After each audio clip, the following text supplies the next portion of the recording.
तो आप सभी का हार्दिक स्वागत है आज के इस सत्र में, जिसमें हम भागवतम पर अपनी चर्चा आरंभ करेंगे।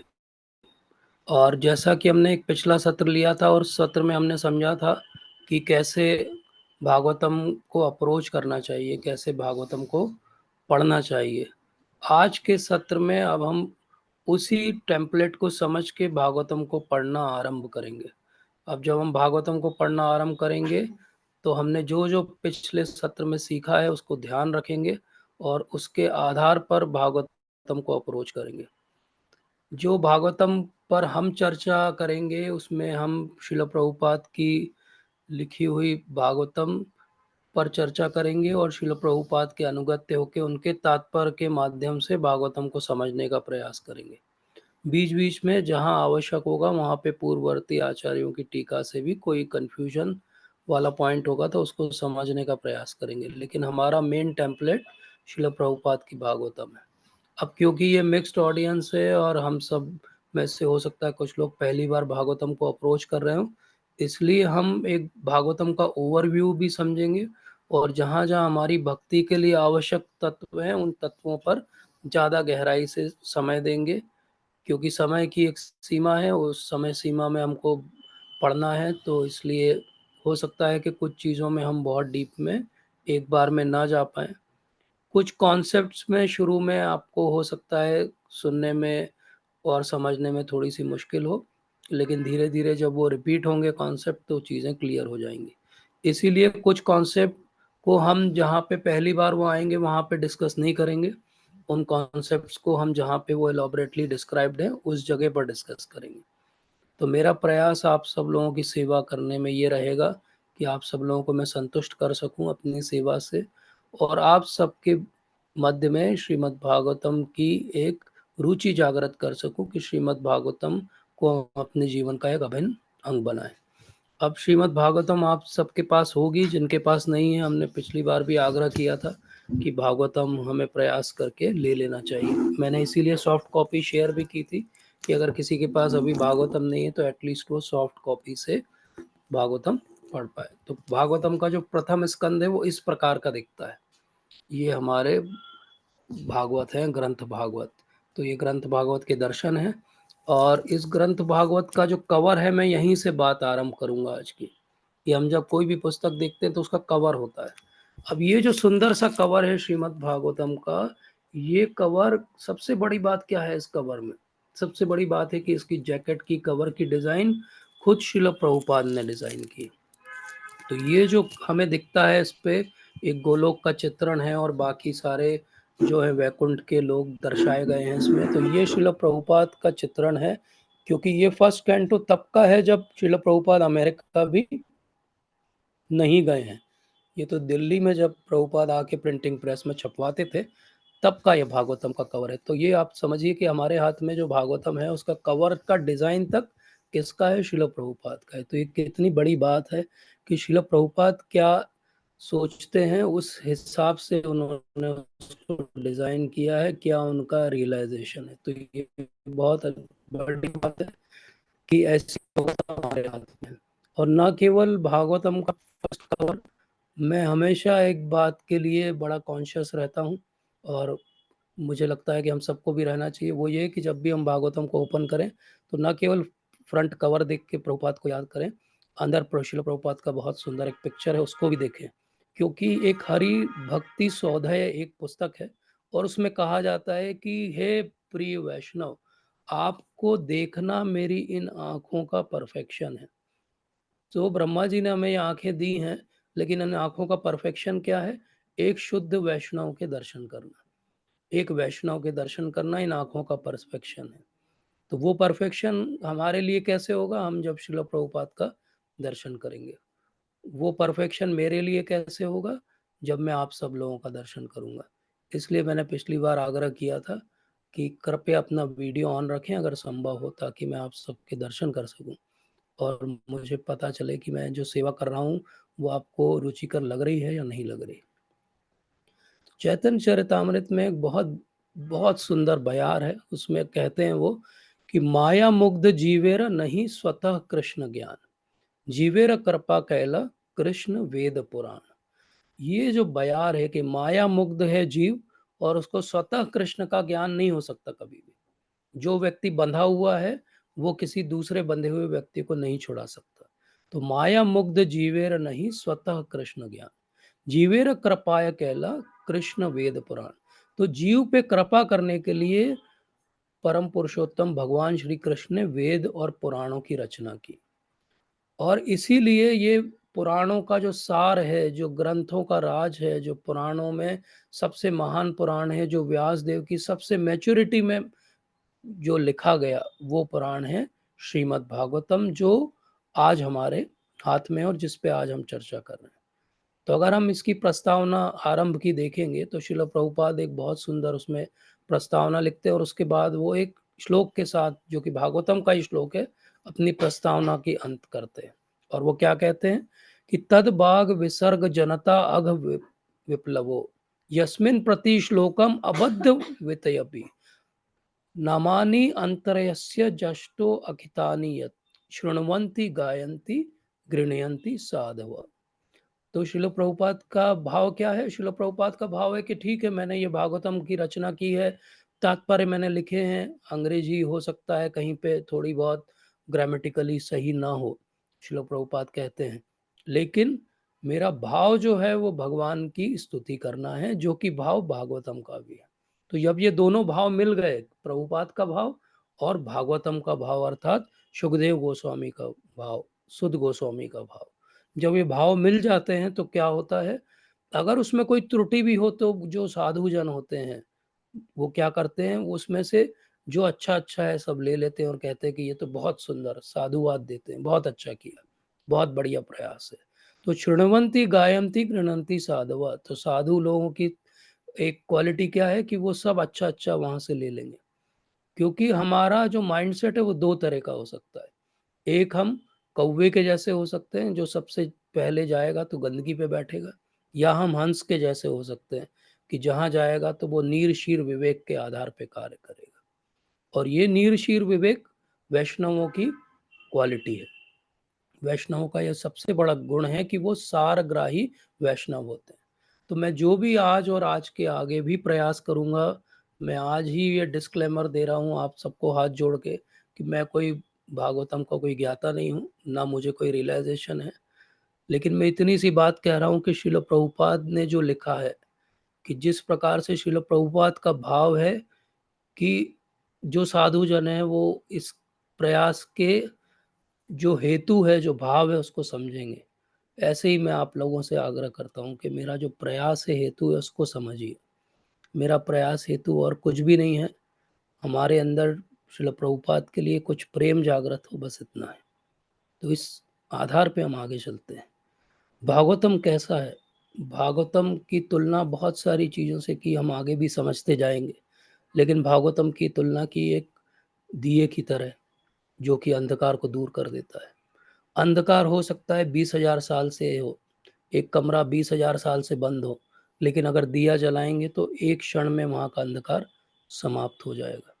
इसी प्रकार से हमारे अंदर कितने भी अनर्थ हों और कितने भी जन्मों के हों, जब भागवतम जैसा दीप आएगा और प्रज्वलित होगा तो वो सारे अंधकार क्षण में दूर हो जाएंगे। भागवतम कैसा है? भागवतम एक सूर्य की तरह है।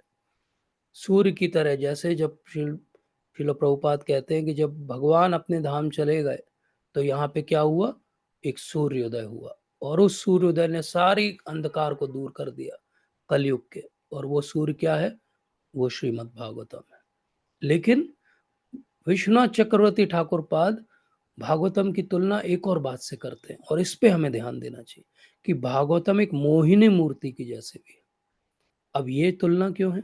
क्योंकि जैसे मोहिनी मूर्ति के रूप में भगवान ने जब अपना अवतार लिया तो उन्होंने देखा कि किसको अमृत देना है और किसको नहीं देना है, और जो छली व्यक्ति थे उनके साथ भगवान ने भी उनसे बड़ा छल कर दिया। तो यही हमें भी समझना है कि भागवतम कैसा है। भागवतम एक दिए जैसा भी हो सकता है, भागवतम एक सूर्य जैसा भी प्रकाश दे सकता है, लेकिन भागवतम एक मोहिनी मूर्ति की तरह हमें चीट भी कर सकता है। अगर हम चीटिंग टेंडेंसी से आएंगे भागवतम के पास तो हम भागवतम पूरी पढ़ लेंगे, कहानियां हमें याद हो जाएंगी, लेकिन जीवन में कोई बदलाव नहीं होगा। इसलिए केयरफुल रहिए। इसलिए प्रभुपाद अपने एक तात्पर्य में लिखते हैं कि क्या केयर करनी है, कि किससे भागवतम सुनना है। जो प्रोफेशनल भागवतम रिसाइटर्स हैं, उनके साथ प्रॉब्लम क्या है?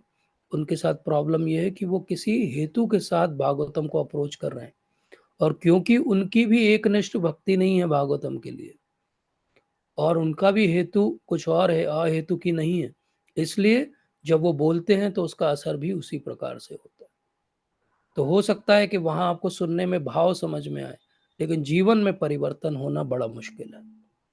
इसलिए हमने पिछले सत्र में एक कथा समझी थी कि किस प्रकार से भगवान जो है चैतन्य महाप्रभु के रूप में आते, तो देवानंद पंडित के रूप में वो दिखाते कि प्रोफेशनल रिसाइटेशन जो है भागवतम का, वो अच्छी बात नहीं है। भागवतम हमेशा शुद्ध भक्तों के संग में या शुद्ध भक्त बनने का प्रयास कर रहे भक्तों के संग में सुनने की हमारी योजना होनी चाहिए।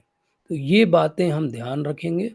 और इसीलिए जब भगवान ने देखा कि ये माया मुग्ध जीव हैं और मैं भी जा रहा हूं, तो अब इनका जो है उद्धार कैसे होगा, तो फिर भगवान ने कहा कि नहीं, मैं तुम्हें श्रुति दूंगा, स्मृति दूंगा, पुराण दूंगा, पंचरात्र दूंगा। तो कोई भी बात कभी हो भक्ति के जीवन में या जीवन का कोई निर्णय लेना हो, तो हमें देखना चाहिए कि श्रुति क्या कहती है उसके बारे में। श्रुति का अर्थ हो गया वेद और सारे वेद वांग्मय। स्मृति का अर्थ हो गया सारे पुराण। पुराण पंचरात्र का अर्थ हो गया कि जो भगवान की विग्रह सेवा से रिलेटेड अथॉरिटीज हैं। तो इन अथॉरिटीज से फाइनल डिसीजन लेना चाहिए। फाइनल डिसीजन किसी एक व्यक्ति के आधार पे, किसी एक सोच के आधार पे नहीं होना चाहिए।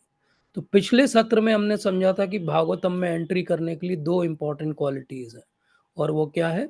एक, हमारे अंदर विनम्रता होनी चाहिए कि भागवतम ही मेरे बंधु हैं, भागवतम ही मेरे सार हैं जीवन के, भागवतम ही हैं जिनके आलंबन करके मैं इस भौतिक जगत से बाहर निकल सकता हूँ। और दूसरा, हमारे अंदर कोई भी किसी के प्रति ईर्ष्या नहीं होनी चाहिए। ईर्ष्या की भावना के साथ हम भागवतम को अप्रोच करेंगे तो भागवतम मोहिनी मूर्ति जैसे हमें छल कर देगी।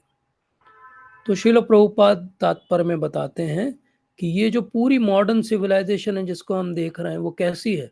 बोले वो ऐसी है जैसे कोई बुखार चढ़ा हो किसी को।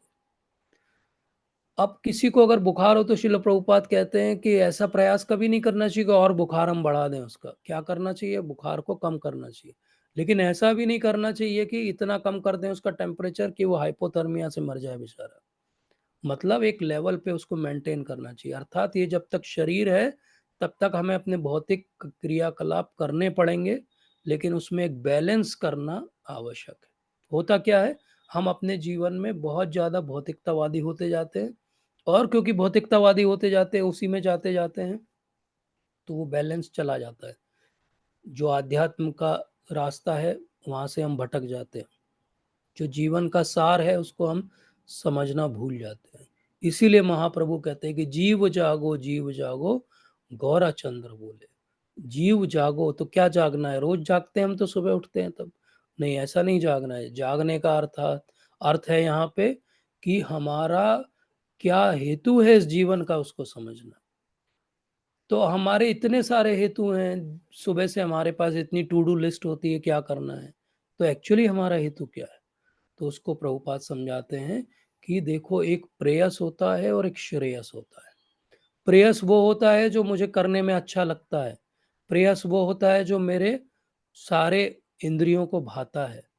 प्रेयस वो होता है जिसको मैं करता हूं और तुरंत मुझे उसका रिजल्ट मिलता है। इसको कहते हैं प्रेयस। लेकिन प्रेयस ज्यादातर बार मेरे अल्टीमेट गुड के लिए नहीं होता, फाइनली मेरे लिए अच्छा नहीं होता। तो जीव जागो का अर्थ क्या है? वो प्रेयस वाले कार्य को कम करो, बैलेंस करो, और श्रेयस वाले कार्यों को बढ़ाओ।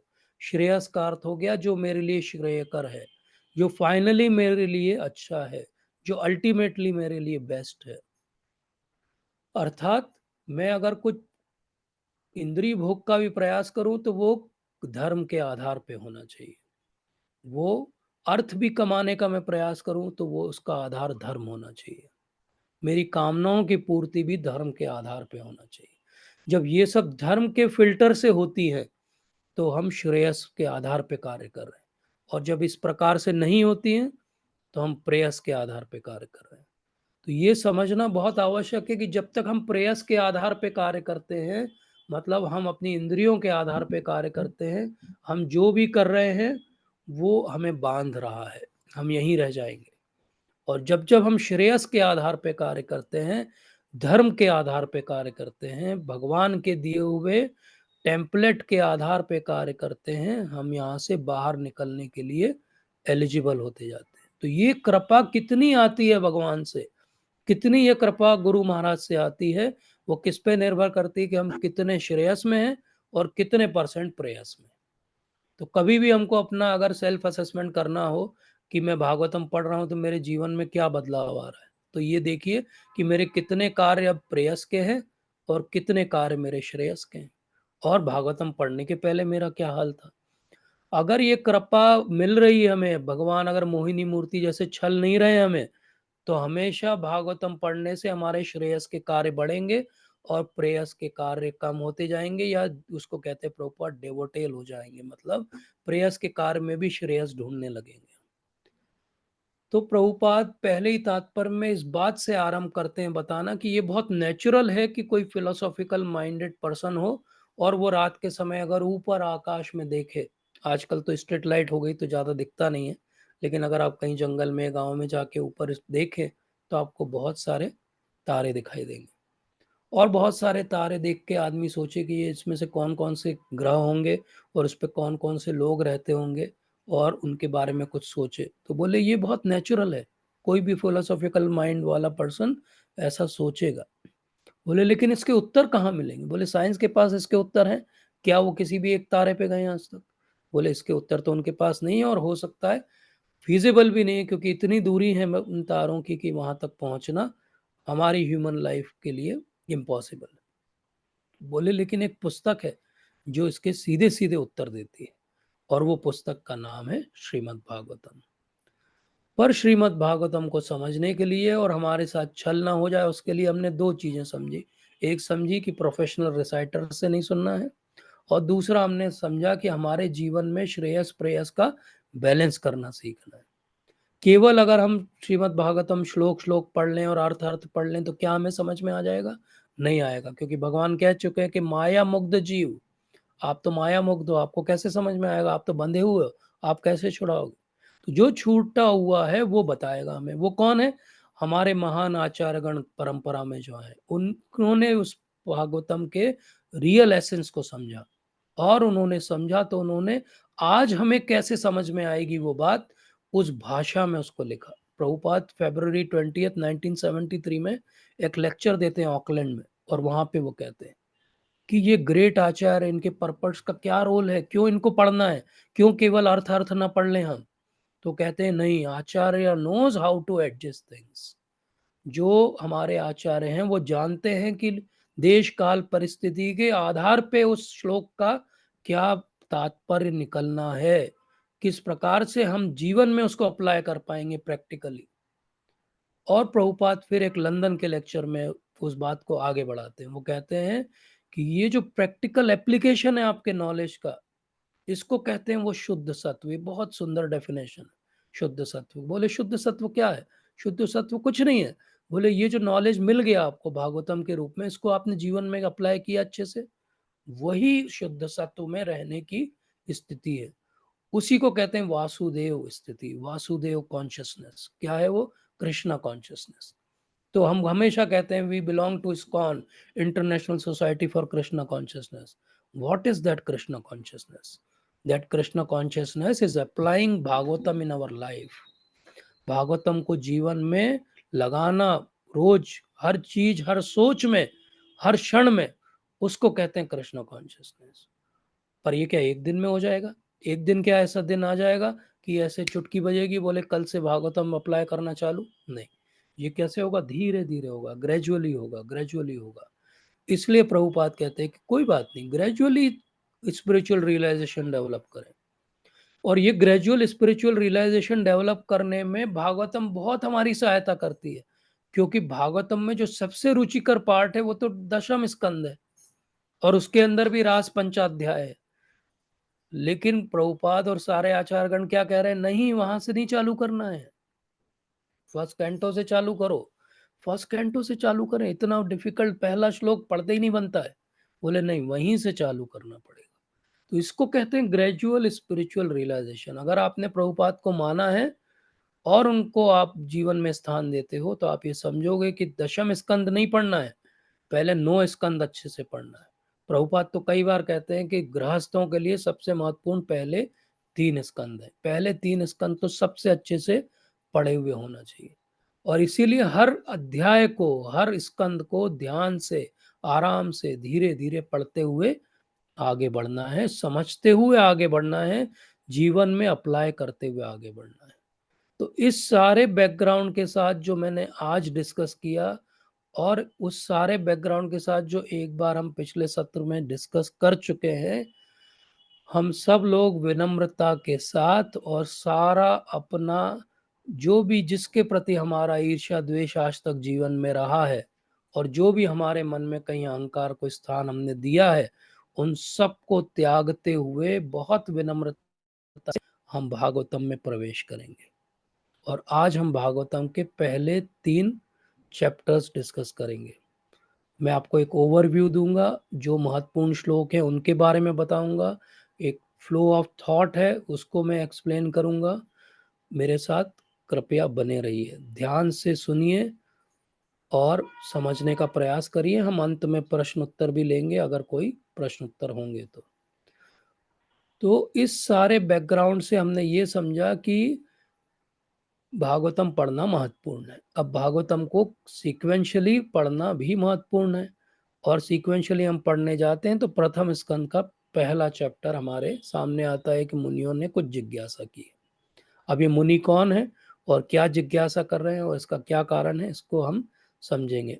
भागवतम के प्रथम स्कंद के प्रथम अध्याय के पहले 3 श्लोक मैंने पिछले सत्र में भी काफ़ी डिस्कस किए थे, इसलिए मैं बहुत विस्तार से नहीं जाऊंगा उनमें, लेकिन जो सैलिएंट पॉइंट है उनको हम डिस्कस करेंगे। तो पहला श्लोक है, ओम नमो भगवते वासुदेवाय, जन्मादस्य यतोन्वयाद इतरतश्चार्थेषु अभिज्ञ स्वराट, तेने ब्रह्म हृदयादि कवये मुह्यन्ति यत सूर्य, तेजो वारी मृदाम यथा विनिमयो यत्र त्रिसर्गो मशा, धाम्ना स्वेन सदा निनस्तकोकम सत्यम परम धीमहि। तो ये आरंभ हो रही है भागवतम ओम नमो भगवते वासुदेवाय। ये बहुत महत्वपूर्ण मंत्र है भगवान की स्तुति करने के लिए, ओम नमो भगवते वासुदेवाय। इसमें जो ओम शब्द है, भगवान भगवत गीता में कहते हैं कि ये जो प्रणव अक्षर है ओम, ये शब्द ब्रह्म है, ये अल्टीमेट जो है स्पीच का साउंड है, क्योंकि ये सबसे सुप्रीम जो स्पिरिट है, भगवान स्वयं, उनको डिनोट करता है। तो ओम नमो मतलब ऐसे जो महान शब्द ब्रह्म है उनको मेरा नमन है। भगवते वासुदेवाय, वासुदेव का क्या अर्थ होता है? वासुदेव के अर्थ को हमें विस्तार से समझना चाहिए, क्योंकि वासुदेव शब्द बहुत बार भागवतम में आएगा। वासुदेव का एक बेसिक इनिशियल अर्थ ये होता है कि वो वसुदेव के पुत्र हैं, इसलिए वो वासुदेव है। लेकिन जब यहाँ पर ओम नमो भगवते वासुदेव आता है, तो ये तो अभी रिवील ही नहीं हुआ है, ये तो श्लोक जो है वो त्रेता युग से और सतयुग से चला आ रहा है। तो बोले फिर ये वासुदेव कौन है? तो यहाँ पे सन ऑफ वासुदेव मीनिंग है, लेकिन वासुदेव का एक और अर्थ होता है कि जो सर्वत्र वास करता है वो वासुदेव। तो सर्वत्र कौन वास करता है? भगवान परमात्मा के रूप में हम सबके हृदय में वास करते हैं। इसलिए वासुदेव का दूसरा अर्थ क्या हुआ कि वसनत सर्वभूतानां वस्तुवत देव योनितः वासुदेवस ततो वेद्यो व्रतवत वर्षनिर उच्यते। तो ये महाभारत के उद्योग पर्व में समझाया गया कि वासुदेव का अर्थ क्या होता है। इसीलिए फिर वासुदेव के आधार पर वासुदेव का एक गायत्री मंत्र बना, और वो क्या है? ओम नारायणाय विद्महे वासुदेवाय धीमहि तन्नो विष्णु प्रचोदयात। तो इसका अर्थ क्या हुआ कि वासुदेव क्या डिनोट करता है? विष्णु तत्व को डिनोट करता है। वासुदेव जो है परमात्मा के रूप में भगवान जो हम सबके हृदय में है, उस बात को भी डिनोट करता है। वासुदेव शब्द जो है वसुदेव के पुत्र हैं वो, इसलिए वासुदेव हैं, वो भी डिनोट करता है। तो हमने अभी समझा था थोड़ी देर पहले कि हमें शुद्ध सत्व में रहना है, सत्व गुण के भी ऊपर रहना है। तो वासुदेव जो है वो शुद्ध सत्व को भी डिनोट करता है। इसलिए जब हम कहते हैं कृष्णा कॉन्शियसनेस, तो वो क्या है, वो एक्चुअली वासुदेव कॉन्शियसनेस है। वो कॉन्शियसनेस है, इसीलिए हम सब हैं। हमारी आत्मा की जो कॉन्शियसनेस है वो क्या है, वही वासुदेव तत्व है। वही महत तत्व के अंदर जब वासुदेव तत्व का प्रवेश होता है, तब ये पूरा जीवन बनता है। अगर महत तत्व के अंदर वासुदेव तत्व नहीं आए तो एनिमेटेड बीइंग्स नहीं बन सकते। तो इस तरह वासुदेव का बहुत बड़ा अर्थ है। वासुदेव का अर्थ ये भी है कि सर्व कारण कारणम। वासुदेव का अर्थ ये भी है कि वो अपने संकल्प से कुछ भी कर सकते हैं। भगवान को कुछ करना नहीं पड़ता है। भगवान अपने केवल सत्य संकल्प कहते हैं भगवान को, अर्थात भगवान सोचते हैं और हो जाता है। तो वासुदेव का अर्थ ये भी होता है कि जो सोचे और हो जाए, जो सब कारणों का कारण हो, वो वासुदेव। और भगवान कह चुके हैं इसको, भगवत गीता में भी कहते हैं कि ये सारा जो दृश्यमान जगत है वो मेरे अंडर में, मेरी संकल्प शक्ति से चलता है। तो वासुदेव का अर्थ क्या होता है कि जो हर तरफ वास करे वो वासुदेव है, जो सबको कंट्रोल करे वो वासुदेव है। तो ओम नमो भगवते वासुदेवाय। जन्मादस्य, अब ये शब्द हमने तो क्योंकि कभी वेद पढ़े नहीं हैं, उपनिषद पढ़े नहीं हैं, वेदांत सूत्र के बारे में जानकारी शून्य है, इसलिए हमें लगता है ठीक है जन्मादस्य पढ़ लिया हमने। लेकिन जो वेदांत सूत्र जानते हैं वो जानते हैं कि जन्मादस्य तो वेदांत सूत्र का वाक्य है। तो यहाँ ये क्यों लिखा गया, पहले देखिए ओम नमो भगवते वासुदेवाय लिखा गया।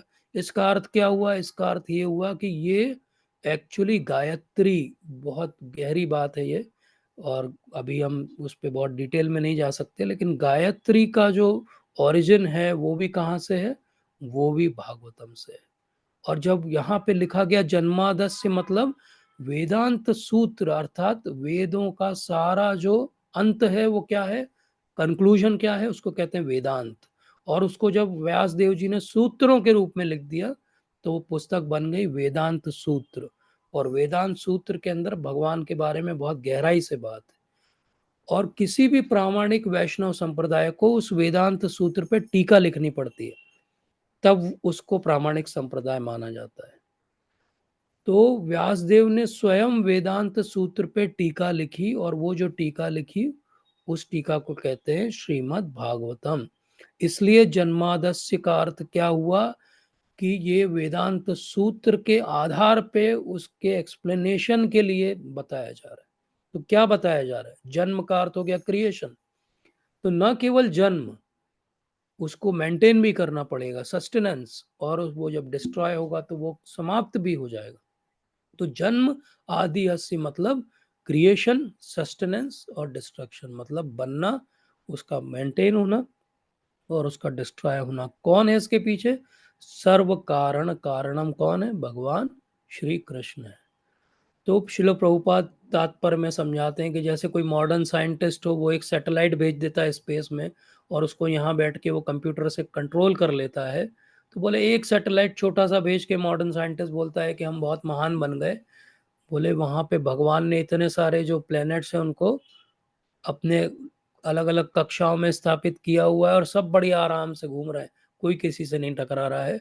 बोले ये भगवान है, जन्म भी दे सकते हैं, वो मेंटेन भी करते हैं और जरूरत पड़ने पे वो डिस्ट्रॉय भी करते हैं। लेकिन कैसे करते हैं, अन्वयात मतलब डायरेक्टली भी करते हैं और इतरश्चार्थेषु अर्थात इनडायरेक्टली भी करते हैं। तो भगवान इस कंट्रोल को कैसे करते हैं, डायरेक्टली भी करते हैं सीधे इन्वॉल्व होके, और इनडायरेक्टली भी करते हैं। अब इस पे बहुत सारी टीकाएं हैं कि डायरेक्टली का यहाँ पे क्या अर्थ है और किसके लिए वो डायरेक्टली करते हैं, और इनडायरेक्टली का क्या अर्थ है और किसके लिए वो इनडायरेक्टली करते हैं।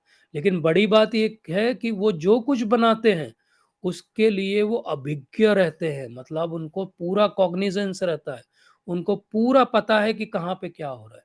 जैसे उदाहरण के लिए मैं अपने शरीर के लिए अब जो है जानता हूँ, तो मैं अपने शरीर के बारे में जानता हूँ।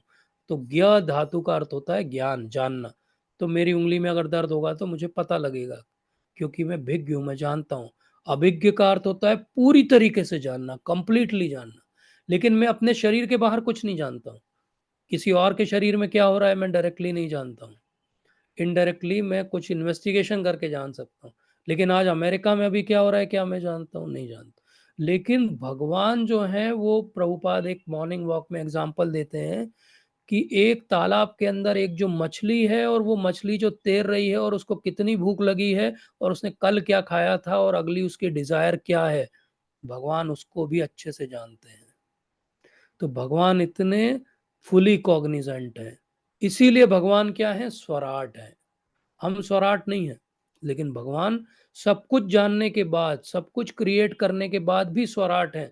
जैसे वो साइंटिस्ट, सैटेलाइट उसने भेज दिया स्पेस में, लेकिन वो स्वराट है, वो अलग है, वो फुली इंडिपेंडेंट है।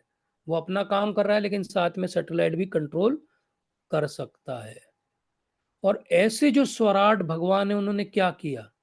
एक जो आदि कवि हैं अर्थात ब्रह्मा जी हैं, उनके हृदय में क्या किया? उनके हृदय में ये ज्ञान दिया। तेने ब्रह्म हृदयादि आदि कवि, क्या दिया उन्होंने? ज्ञान दिया। अर्थात जो क्रिएशन था उसके सारे इंग्रेडिएंट किसने दिए? भगवान ने दिए। उस क्रिएशन को क्रिएट करने की कॉन्शियसनेस कहाँ से आई? भगवान से आई। ब्रह्मा जी को जन्म किसने दिया? भगवान ने दिया।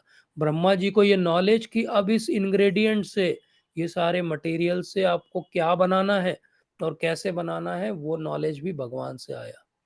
अर्थात ऐसा समझ लीजिए कि किचन में सब्जी भी वो लेके आए, गैस भी वो लेके आए, चूल्हा भी वो लेके आए, किचन भी उन्होंने बनाया और फिर आखिरी में एक व्यक्ति को समझाया भी कि ये सब्जी ऐसे काट के, ऐसे फ्राई करके, ऐसे भगवान को अर्पित करना है। इसका अर्थ क्या हुआ कि ब्रह्मा जी को कुछ भी ऐसी फ्रीडम नहीं है भगवान से अलग होके कुछ भी करने या सोचने की। वो स्वराट नहीं है। स्वराट कौन है? भगवान है। और ऐसे महान जो ब्रह्मा जी हैं और भी बहुत सारे जो महान कंट्रोलर्स हैं, जो सबऑर्डिनेट कंट्रोलर्स हैं, वो भी सब क्या हो जाते? मुह्यंती। इसीलिए भगवान स्वराट है। ऐसे लोगों को भी जो, जैसे हम आगे उदाहरण देखेंगे कि कैसे ब्रह्मा जी भी मोहित होंगे, भागवतम में हम देखेंगे कैसे शिव जी भी मोहित होंगे, कैसे इंद्र भी मोहित होंगे। तो सबको मोहित कर सकते हैं वो। मुह्यंती। कैसे मोहित करते हैं वो मोहित कर सकते हैं अपनी बाहर की जो उनकी माया है उससे। और वो भक्तों को भी मोहित कर सकते हैं उनकी जो योग माया की पोटेंसी है उससे। तो इस प्रकार से प्रभुपाद तात्पर्य में समझाते हैं कि ये पूरा जो दृश्यमान भौतिक जगत है जिसको हम देख सकते हैं, ये पूरा पूरा क्या है? ये केवल रिलेटिव ट्रुथ है। इसको बहुत ध्यान से समझिए। रिलेटिव ट्रुथ का अर्थ क्या हुआ? यहाँ पे कोई भी चीज सत्य नहीं है, हर चीज किसी और पे निर्भर है।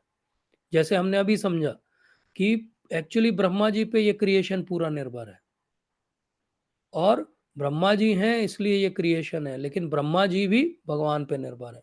तो जितना ये मटेरियल वर्ल्ड है, ये मटेरियल वर्ल्ड क्यों है? क्योंकि ये भगवान की बहिरंगा शक्ति से बनता है। और इसीलिए यहाँ पे कुछ भी एब्सोल्यूट नहीं है, सब चीज रिलेटिव है। सबका एक ओरिजिन है, एक एंड है, एक स्टार्ट है, एक फिनिश है। और हर कोई अपना स्वरूप बदल रहा है, परिवर्तन है, फ्लक्स में है।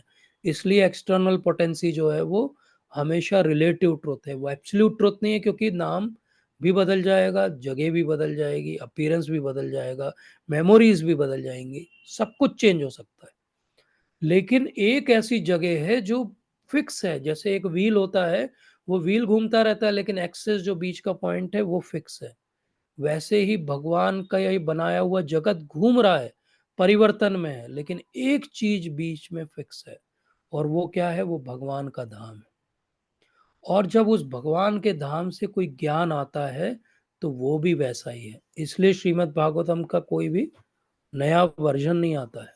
श्रीमद् भागवतम के साथ ऐसा नहीं होता है कि आज श्रीमद् भागवतम जो है वो भगवान ने 2 श्लोक बोलना रह गए थे तो बोले अभी अपडेटेड वर्जन आया है, न्यू एडिशन। तो ऐसा नहीं होता। तो जिस प्रकार से प्रभुपाद एक उदाहरण देते हैं कि एक सोने की खान हो, उस सोने की खान से बहुत सारा सोना निकाला जा सकता है और उस सोने से अलग अलग शेप के, साइज के और टाइप के ऑर्नामेंट्स बनाए जा सकते हैं गोल्ड के। लेकिन अल्टीमेटली वो सब क्या है, रहेगा वो गोल्ड ही। ऐसे ही भगवान के विविध रूप और परिवर्तित रूप दिख सकते हैं हमें, लेकिन अल्टीमेटली वो सब किस पे आधारित है, गोल्ड पे आधारित है। जैसे हर आभूषण, ऐसे ही हर भगवान का फॉर्म और हर जीव का फॉर्म फाइनली भगवान पे आधारित है, ना कि किसी और पे। इसीलिए इस बात को कोई भी ठीक से नहीं जानता है भगवान के अलावा। इसलिए ब्रह्मा जी, शिव जी, इंद्र और बहुत सारे देवी देवता और कई सारे जो हैं साधु गण भी बीच बीच में मोहित होते रहते हैं, भगवान की लीला है। इसीलिए सारे ग्रेट सेजेस, यत सूर्यो, इसका अर्थ हो गया कि बहुत सारे जो ग्रेट सेजेस डेमी गॉड्स हैं, वो भी बीच बीच में सोचते रहते हैं कि क्या हो रहा है हमारे साथ। तो ये क्यों हो रहे हैं मोहित सारे, क्योंकि त्रिसर्गो त्रिसर्गो का अर्थ होता है जो संसार है ये 3 गुणों के आधार पे बना है, और ये 3 गुणों ने एक्चुअली हमको बांध के रखा हुआ है। और ये 3 गुण कौन से हैं, सत्वगुण, रजोगुण और तमोगुण। क्योंकि हम इसके अधीन हैं, तो इसलिए हमें बंधा हुआ लगता है, और क्योंकि हम इसके अधीन होके बंधे हुए हैं, इसलिए हम मोहित हो जाते हैं। और जब हम मोहित हो जाते हैं तो अब फिर हमें समझ में नहीं आता कि अब हम क्या करें। तो हमें क्या करना पड़ेगा, सत्यम परम धीमहि, सत्य केवल एक है। जैसे हमने समझा सब कुछ रिलेटिव है, लेकिन एक ही सत्य है, और वो भगवान श्री कृष्ण है। सत्यम परम धीमहि, तो एब्सोल्यूट ट्रुथ क्या है, केवल एक ही है। और इसीलिए शब्द यहाँ यूज किया धीमहि। अगेन ये ऊपर की पहली लाइन से फिर वापस धीमहि। धीमहि शब्द हमेशा गायत्री मंत्र में होता है। तो इस प्रकार से ये गायत्री मंत्र के बारे में हिंट दी गई। क्यों दी गई, बहुत बड़ी बात है, ध्यान से समझिए। मैंने आपको बताया कि भागवतम में एंट्री सबके लिए नहीं है। भागवतम में एंट्री किसके लिए है, जो सत्व गुण में हो, कम से कम जिनके अंदर वो ब्राह्मणिकल क्वालिटीज हो कि वो भगवान श्री कृष्ण को समझ सके। जो सत्व गुण में होगा, जिसमें ब्राह्मणिकल क्वालिटी होंगी, वो गायत्री पढ़ सकता है। तो इसीलिए जैसे गायत्री पढ़ने के लिए नियम है, वैसे ही भागवतम को भी वस्तुतः समझने के लिए नियम है। पढ़ने के लिए एज ए स्टोरी बुक कोई भी पढ़ सकता है। एंट्री करना है भागवतम में, तो उतना ही गुडनेस लाना पड़ेगा ब्राह्मणिकल क्वालिटीज का जितना सबके अंदर है। बट हमारे साथ प्रॉब्लम क्या है, हमारे साथ प्रॉब्लम है कि ये गुडनेस, ये सत्व गुण, ये शुद्ध सत्व तो हमको अट्रैक्ट ही नहीं करता है। क्योंकि ये सब क्या है, ये सब तो हमारे लिए श्रेयस है, लेकिन हमारे लिए प्रेयस नहीं लगता, हमको प्रिय नहीं लगता। हमारे साथ प्रॉब्लम क्या है, हम ढूंढ रहे हैं रस, और रस ढूंढते ढूंढते हम बहुत कुछ जीवन में करते हैं, लेकिन रस हमें कहीं मिलता नहीं है। रस कैसा है, रस ऐसा है जैसे कोई च्युइंगम चबाना चालू करता है तो मीठी लगती है, लेकिन थोड़ी देर के बाद कोई भी टेस्ट नहीं रहता, लेकिन व्यक्ति चबाता रहता है। ये हमारा जीवन भी ऐसा ही हो गया, च्युइंगम जैसे हम चबा रहे हैं, कोई रस नहीं है कहीं भी, लेकिन अब छोड़ भी नहीं सकते क्योंकि आदत पड़ी हुई है। तो भागवतम किसके लिए है, भागवतम में एंट्री किसके लिए, फर्स्ट श्लोक बताता है संबंध का ज्ञान। और संबंध कौन बना पाएगा, जिसमें ब्राह्मणिकल क्वालिटीज होंगी। संबंध वो बना पाएगा जो रस भगवान में ढूंढेगा। इसलिए संबंध बनाने के लिए क्या बनना पड़ेगा, रसिक बनना पड़ेगा। तो ये बहुत इंपॉर्टेंट बात है कि रसिक बनने के लिए हमको भागवतम की हेल्प लेनी पड़ेगी। तो धर्म प्रोजित केटवो अत्र परमो निर्मत सराणाम सताम, वेद्यम वास्तव अत्र वस्तु सेवदम तापत्रयो उन्मूलनम। तो हमारे सारे तापत्रय, 3 गुण, सारी परेशानियां का उन्मूलन हो सकता है अगर हम ये समझ लें कि कैटव धर्मो, चीटिंग जो हम अपने आप से कर रहे हैं, अपने जीवन से कर रहे हैं, उस चीटिंग को छोड़ें और निर्मत्सर बने। निर्मत्सर बनेंगे मतलब नॉन एनवियस बनेंगे, तो क्या होगा, हमारे अंदर ऐसा क्वालिटी डेवलप होगा कि हम भगवान के प्रति अट्रैक्ट होंगे। बट ये निर्मत्सर बनने के बाद ये वास्तव वस्तु जो है, वास्तव वस्तु पे भक्ति विनोद ठाकुर महाराज ने पूरा एक चैप्टर लिखा जैव धर्म में, वास्तव वस्तु क्या होता है। हम विस्तार से नहीं जा सकते, लेकिन वास्तव वस्तु मतलब भगवान श्री कृष्ण। उन्होंने डिटेल में प्रूव किया कि कैसे वास्तव वस्तु केवल भगवान श्री कृष्ण है। तो श्रीमद् भागवते महामुनि कृते किम वा परेरीश्वर, सद्यो हृदय अवरुध्यते अत्र कृत भी शुश्रूभि तत्र क्षणात्, इस क्षण आपको रियलाइजेशन हो सकता है भागवतम का। लेकिन क्या करना पड़ेगा? कैटव धर्म को छोड़ना पड़ेगा और एनवियसनेस छोड़नी पड़ेगी। और ये दो चीजें जब हम छोड़ते हैं तो क्या होता है? अभी अब देखिए, फर्स्ट श्लोक में भगवान ने क्या बताया? भगवान ने टेक्निकली अपना ऐश्वर्य बताया कि देखो मैं कितना महान हूं, सबका ओरिजिन मैं हूं, सर्व कारण कारणम हूं, स्वराट हूं। और यहाँ पे भगवान क्या बता रहे हैं?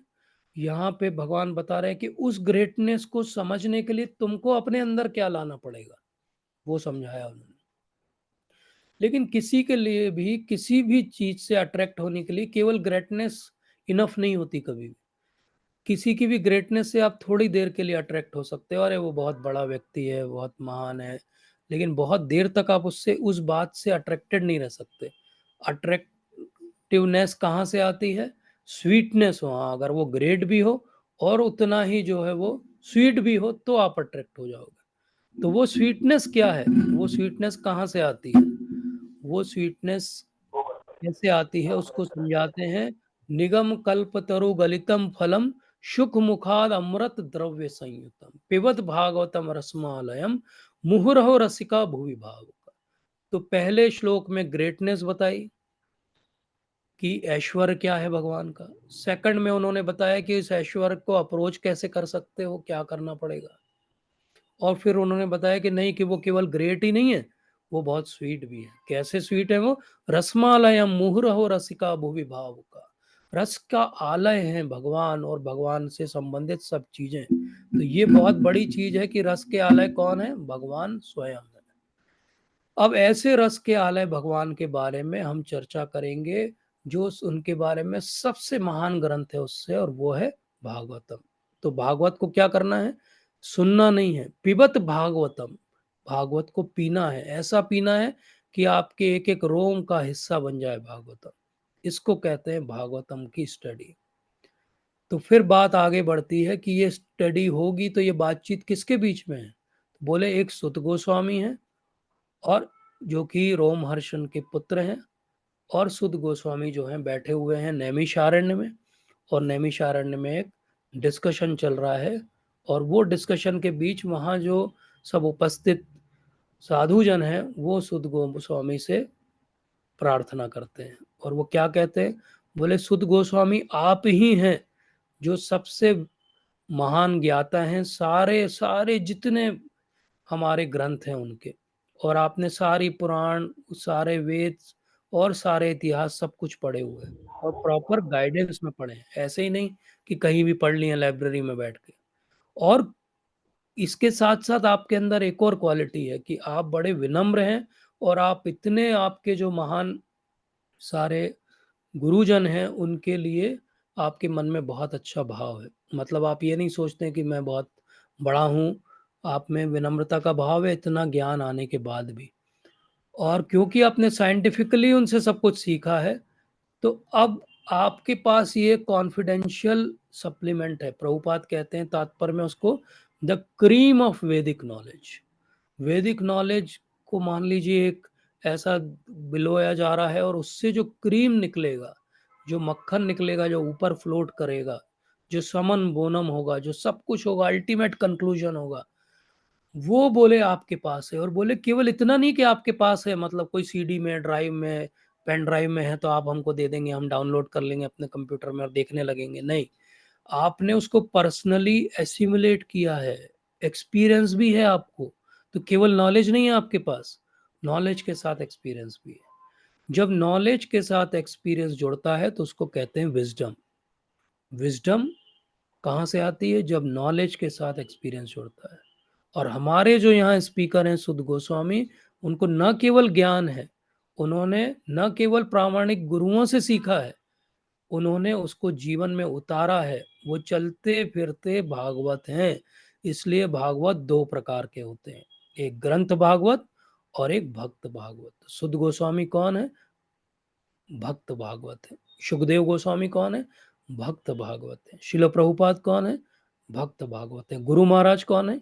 भक्त भागवत है। तो ये वेदांत सूत्र की बोले सप्लीमेंट्री कमेंट्री है, जो खुद वेद व्यास जी ने लिखी है। और प्रभुपाद वहाँ टीका लिखते हैं कि आदि शंकराचार्य ने भी एक्चुअली वेदांत सूत्र पे एक टीका लिखी है, जिसको शारीरिक भाष्य बोलते हैं। और वो वेदांत सूत्र की कमेंट्री ये प्रूव कर देती है कि भगवान जो है उनका कोई आकार स्वरूप नहीं होता है।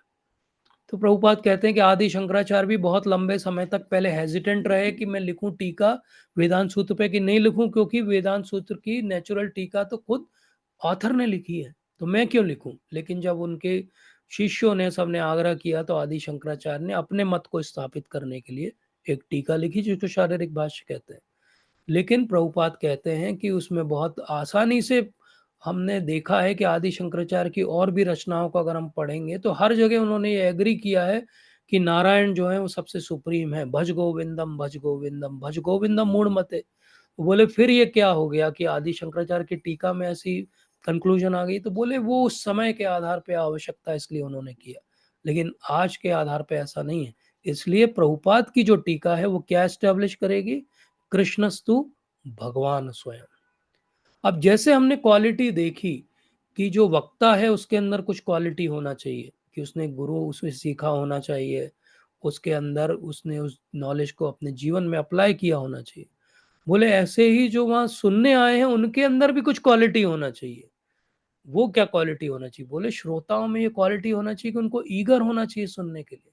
ऐसा नहीं होना चाहिए कि अच्छा ठीक है, टाइम हो गया, बंद करिए, कल आएंगे, कल सुनेंगे, अगली बार सुनेंगे, अरे आपने बहुत बोर कर दिया। नहीं, eagerness to hear is the quality of audience. Speaker की क्वालिटी क्या है कि वो अपनी तरफ से कुछ ना जोड़े, जो गुरु परंपरा से मिला उससे बताए। और लिसनर की क्वालिटी ये है कि वो ईगरनेस के साथ सुने, लिखे, नोट्स बनाए, जीवन में अप्लाई करे। और जब वो ऐसा करेगा तो वो भी कहीं स्पीकर बन जाएगा, क्योंकि ये बात ही ऐसी है कि जब आपके जीवन में ये असर करने लगेगी तो आप इसके बारे में बोले बिना रह ही नहीं सकते। और ये सुनने का लाभ क्या होगा, बोले ये सुनने का लाभ ये होगा कि इसके अंदर भगवान श्री कृष्ण के नाम की चर्चा है। और जब नाम की चर्चा होगी तो जो जीव इसको सुनेगा उसका तुरंत उद्धार हो जाएगा। क्यों, क्योंकि जो डिवोटीज होते हैं वो गंगा से भी महान होते हैं।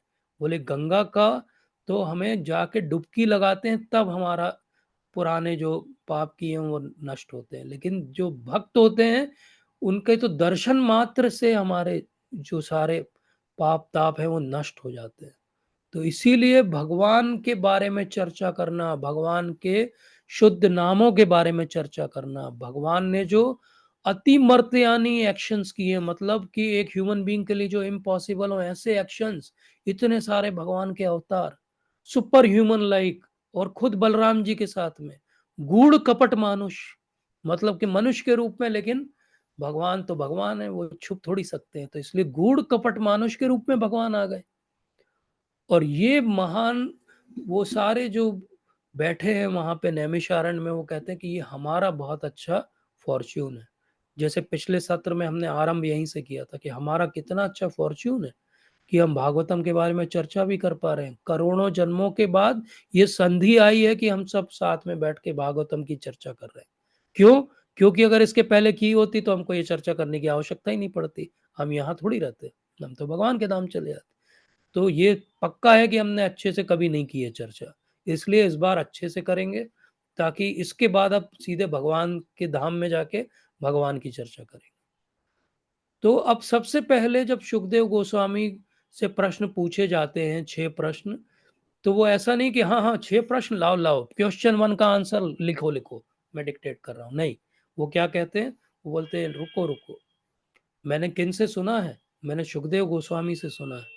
सुखदेव गोस्वामी ने किसको सुनाया था, परीक्षित महाराज को सुनाया था। बोले मैं इतना फॉर्चुनेट था कि मैं उस सभा में था और मैंने पूरा सुन लिया और याद कर लिया। तो ये क्वालिटी है एक अच्छे ऑडियंस की, ये क्वालिटी कि वो सुने, याद रखे और आवश्यकता पड़ने पे अक्षरशः उसको रिपीट कर सके। तो सुखदेव गोस्वामी ने जो बोला, सुखदेव गोस्वामी से जो सुत गोस्वामी ने सुना, सुत गोस्वामी अक्षरशः वही रिपीट करेंगे। इसलिए ये भागवतम कौन सी भागवतम है, ये वही भागवतम है जो व्यास देव ने लिखी, जो कि सुखदेव गोस्वामी के पिता हैं। लेकिन जब ये बोली जाएगी, जब सुखदेव गोस्वामी बोलते हैं तब भी व्यासदेव वहां बैठ के सुन रहे हैं।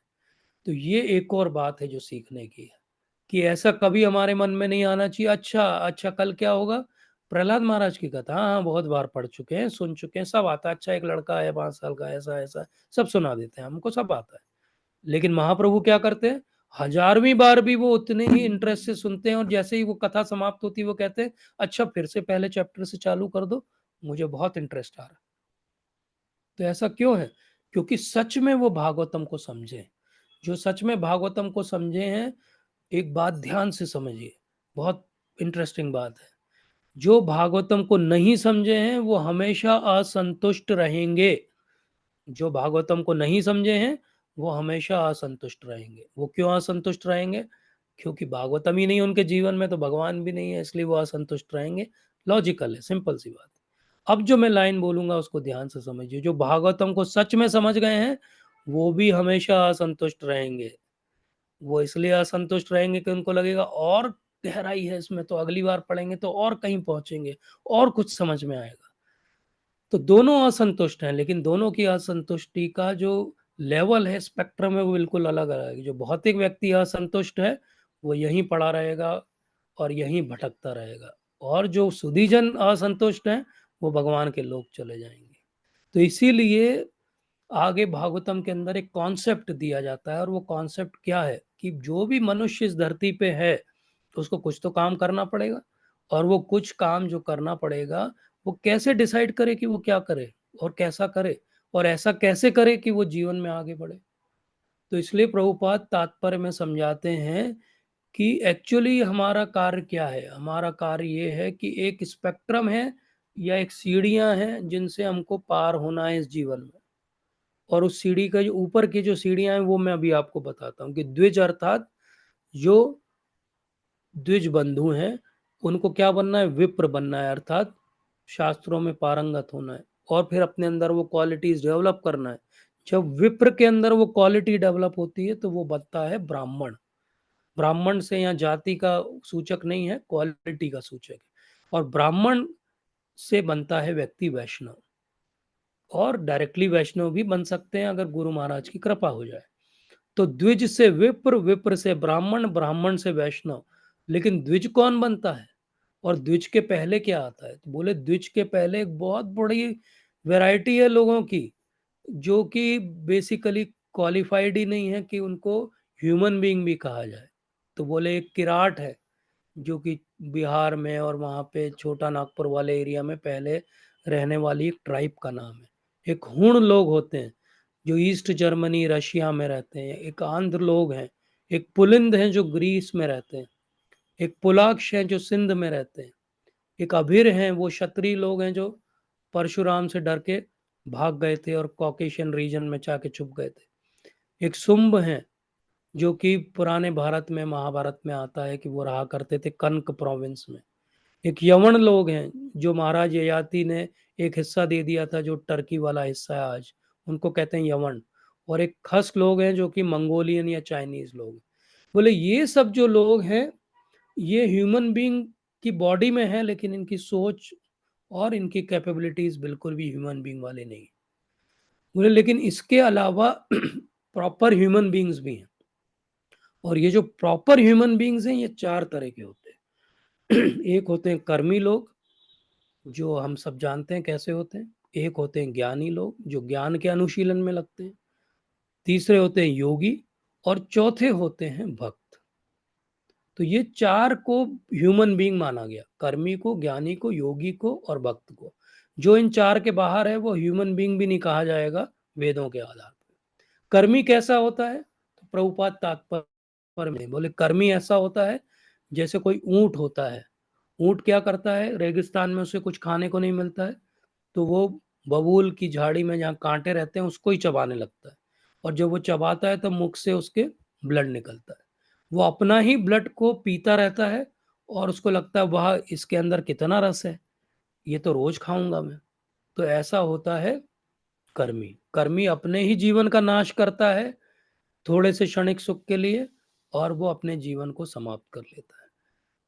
बोले इसलिए कर्मी होना भी कोई बहुत अच्छी क्वालिटी नहीं है। तो बोले ये सारे जो विधर्मी हैं वो भी अलग हो गए, ये कर्मी लोगों को भी भगवान की बहुत कृपा कभी नहीं मिलने वाली। अब बचे ज्ञानी, योगी और भक्त। अब इनके बारे में अपन चर्चा करते हैं। तो फिर वो कहते हैं कि नारायणम नमस्कृत्यम नरम चैव नरोत्तमम देवी सरस्वती व्यासम ततो जय मुदीरयेत्। बोले वो नारायण जो है वो नरों में सबसे उत्तम है। तो नरों की अभी हमने बात की, 4 तरह के नर होते हैं, उनमें से एक तो अलग हट गए। पर इन सब नरों में जो उत्तम, सबसे उत्तम नर हैं वो नारायण है, उनको प्रणाम करो और व्यासदेव और सरस्वती माता की कृपा की याचना करो, तब आपको ये शास्त्र समझ में आएगा। क्योंकि ये शास्त्र कैसा है, या ये प्रश्न उत्तर जो हो रहे हैं ये कैसे हैं, तो कहते हैं कि मुनिया साधु पृष्ठो हम बहुत्विद लोक मंगलम। ये जो बात हो रही है कैसी है, लोक मंगल की बात है। बोले ये प्रश्न उत्तर केवल आपके मेरे काम के हो ऐसा नहीं है, ये प्रश्न उत्तर बोले सबके काम के हैं। Every human being should listen to these questions and answer. क्यों? क्योंकि यत कृता कृष्ण संपंशो यनात्मा सुप्रसिद्धति। हर कोई वो रस ढूंढ रहा है, सुप्रसिद्धति, प्रसन्न होना चाहता है, सेटिस्फाई होना चाहता है। लेकिन कैसे होगा? ये नात्मा सुप्रसिद्धति, जो कृष्ण के संबंध में प्रश्न पूछेगा या सुनेगा उसको ये बेनिफिट ग्रांटेड है। इसलिए हम भी जब प्रश्न उत्तर पूछते हैं, समझते हैं, तो हम एक्चुअली भगवान की कृपा के भागी बन रहे हैं। प्रश्न पूछना भी कृपा का भागी बनना है भागवतम के आधार पे। क्यों? क्योंकि जो अल्टीमेट एब्सोल्यूट ट्रुथ है वो क्या है? बोले सवे पुंसाम परो धर्मो यथो भक्ति अधोक्षजे। ये श्लोक सबको याद कर लेना चाहिए। सवे पुंसाम परो धर्मो यथो भक्तिर अधोक्षजे अहेतु की अप्रतिहता ययात्मा सुप्रसिद्धति। फिर से शब्द आया सुप्रसिद्धति। तो सुप्रसिद्धति कौन है? ययात्मा। कौन? अहेतु की अप्रतिहता। भक्ति कैसी होनी चाहिए? भक्ति ऐसी होनी चाहिए जिसमें कोई हेतु नहीं हो और कोई हमारी स्वयं का पर्सनल एजेंडा नहीं हो। केवल एक भावना हो कि भगवान मेरे से संतुष्ट रहे। और ऐसी भक्ति किसको करना चाहिए? सवे पुंसाम परो धर्मो। बोले सारे पुंसा, पुंस मतलब ह्यूमन बीइंग्स, सारे ह्यूमन बीइंग्स का एक ही धर्म होना चाहिए। तो अब हमने देखा था 4 तरह के ह्यूमन बीइंग्स हैं, बट सवे पुंसा परो धर्मो। परो धर्म किसका है? केवल जो डिवोटी है वो इस बात को समझा है कि भक्तिर अधोक्षजे, अधोक्ष की भक्ति करना है, वो जो हमारी आंखों के परे है, जिसको हम समझ नहीं सकते। लेकिन अब ये तो बहुत बड़ा लॉफ्टी हमें वो दे दिया गया प्रोजेक्ट। बोले यहाँ हो तुम, कहाँ पे? कर्मी हो, ज्ञानी हो, ध्यानी हो, और जाना कहाँ है तुम्हें? भक्त बनना है। और कैसा भक्त बनना है? अहेतु की अप्रतिहता। बोले तब अब तुम्हारी आत्मा को शांति हो। बोले लेकिन ये कैसे होगा? और ऐसी भक्ति करने से क्या मिलेगा? क्यों मैं ये भक्ति करूं? तो बहुत अच्छी बात भगवान कहते हैं। बोले तुम ये बस भक्ति करो और इमीडिएटली मैं तुम्हें 2 चीजें दूंगा। याद रख लीजिए इसको। कोई भी आपसे पूछे भक्ति क्यों करें, भक्ति करने से क्या मिलेगा, मान लो आपके घर में ही चर्चा हो जाए कभी, तो आप क्या कहेंगे? बोले तुरंत भगवान 2 चीज देते हैं। क्या देते हैं भगवान? बोले सबसे पहले वो नॉलेज देते हैं, ज्ञान देते हैं, और दूसरा इस संसार से कैसे बाहर निकलेंगे ये डिटैचमेंट वो सिखाते हैं। तो भगवान की क्वालिटी क्या है? भगवान की क्वालिटी ये है कि आप थोड़ी भक्ति करो और वो आपको पूरा ज्ञान और पूरा डिटैचमेंट दे देंगे। इसीलिए वो कहते हैं कि वासुदेवे भगवती भक्ति योग प्रयोजिता जनात्याशु वैराग्यम ज्ञानम च यद हेतुकम। तो फायदा क्या हुआ? वो जो ज्ञानी है, जो केवल ज्ञान ज्ञान ज्ञान कर रहा है, वो ज्ञान कभी प्राप्त नहीं कर पाएगा पूरा, क्योंकि उसने भक्ति ऐड नहीं की है। इसलिए भगवान कभी अपना फाइनल अल्टीमेट कॉन्फिडेंशियल ज्ञान उसको नहीं देने वाले, और इसीलिए उसका वैराग्य कभी भी जागृत अच्छे से नहीं होगा। ऐसे ही जो तप और ध्यान करके वैराग्य जागृत करने की कोशिश कर रहा है, उसका भी यही हाल होगा, क्योंकि उसको भी वो टेस्ट डेवलप नहीं हुआ भक्ति का। इसलिए क्या करना है? वासुदेव भगवती भक्ति योग प्रयोजिता। ऐसा होगा तभी ज्ञान और वैराग्य अहेतुकम, कॉजलेसली आपके जीवन में आ जाएंगे। तो हम क्या कर रहे थे? हम हेतु अहेतु की भक्ति कर रहे थे। भगवान ने क्या किया? भगवान ने अहेतु की ज्ञान वैराग्य दे दिया। दोनों तरफ से कोई कॉज नहीं है। हमारी अहेतु की भक्ति थी और भगवान का अहेतु की ज्ञान और वैराग्य था। तब हम होंगे सुप्रसिद्धति, तब हम होंगे संतुष्ट। अभी हम संतुष्ट क्यों नहीं है? क्योंकि हमारा हमेशा भगवान के पास जाते समय कोई ना कोई हेतु रहता है और वो हेतु हमें बांध के रखता है। तो फिर प्रश्न उठता है, लेकिन हमने तो सुना है कि जो ज्ञानी हैं वो ज़्यादा इंटेलिजेंट हैं इसलिए वो ज्ञानी हैं, और जिनको सेंस पे कंट्रोल करना आता है वो ध्यानी हैं, और ये जो भक्ति है ये तो मूर्खों के लिए है, ये तो उन लोगों के लिए है जिनको कुछ समझ में नहीं आता है। क्या ऐसा है? प्रभुपाद तात्पर्य में बोलते हैं नहीं, ऐसा लोगों ने फैलाया हुआ है कि ये शूद्रों के लिए, वैश्यों के लिए, लेस इंटेलिजेंट लोगों के लिए। बोले ये एक्चुअल बात नहीं है। प्रभुपाद इतनी बढ़िया लाइन लिखते हैं, द भक्ति cult is the top most of all transcendental activity and therefore it is simultaneously sublime and easy. तो बोले ये इजी है इसलिए मूर्खों के लिए है, ये लोगों का कंक्लूजन है। प्रभुपाद क्या कहते हैं? नहीं, ये इजी है लेकिन ये साथ साथ में बहुत ज्यादा सब्लाइम भी है। तो दोनों चीजें हैं कि इजी किसके लिए है? जो सिंपल है, और जो सिंपल नहीं है उसके लिए क्या है? भगवान मोहिनी मूर्ति है।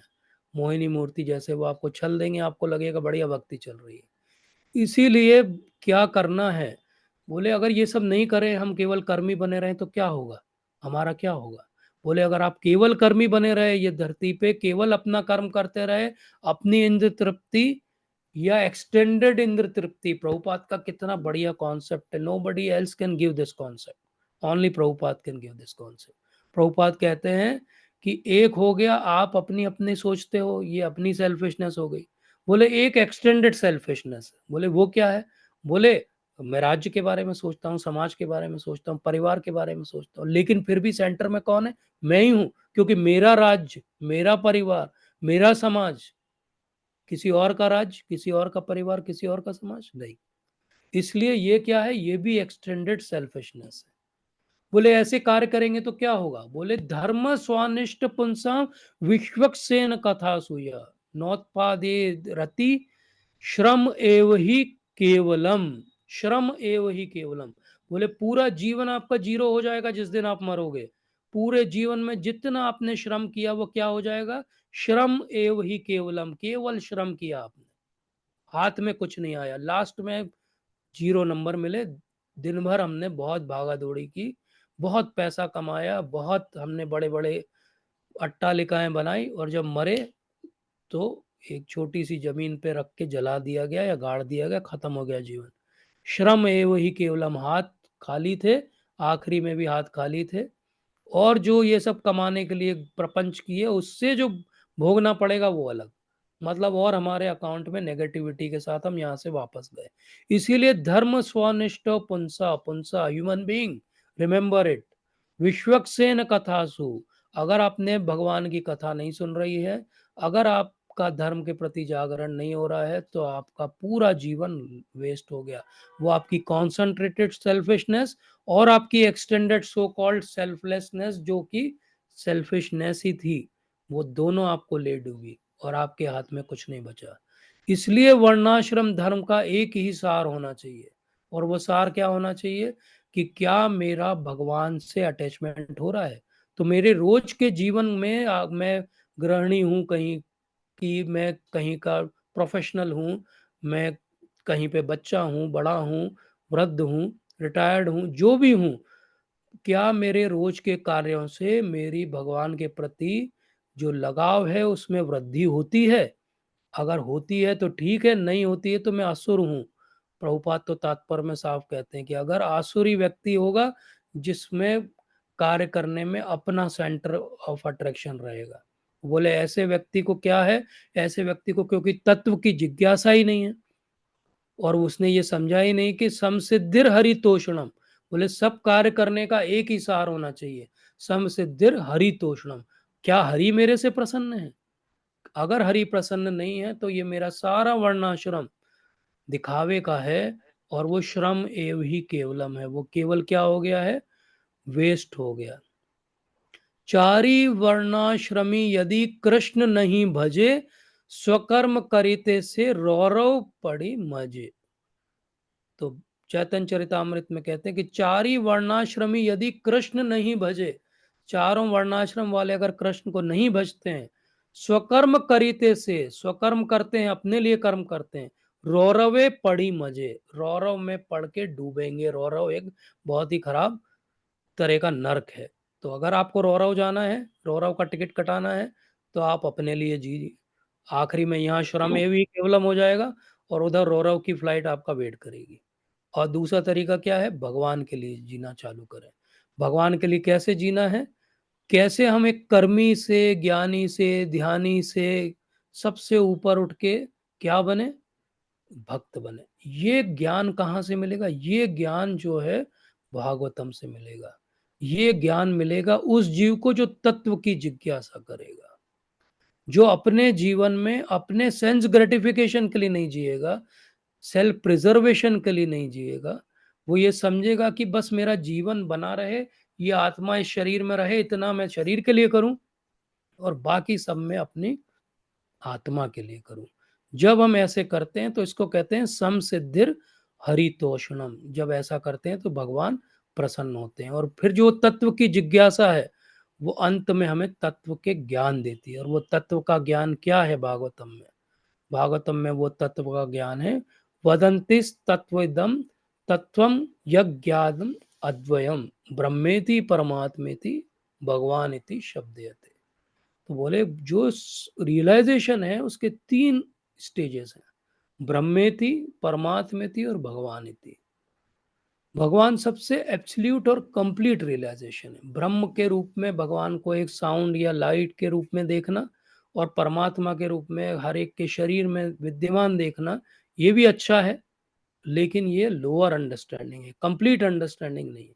तो जो परमहंस हैं, जो भगवान को सच में जानना चाहते हैं, वो इस बात को समझते हैं। तो जो इस तरह से समझते हैं भगवान को, वो अंत में ये समझ जाते हैं कि ना हम विप्रो न च नरपति नापि वेश्यो न शूद्रो ना हम वर्णी न च ग्रहपति न वनस्थो यतिर्वा किंतु प्रोद्य निखिलम परमानंद पूर्णम अमृत अभीर गोपी भरती और पद कमलय और दास दास अनुदास।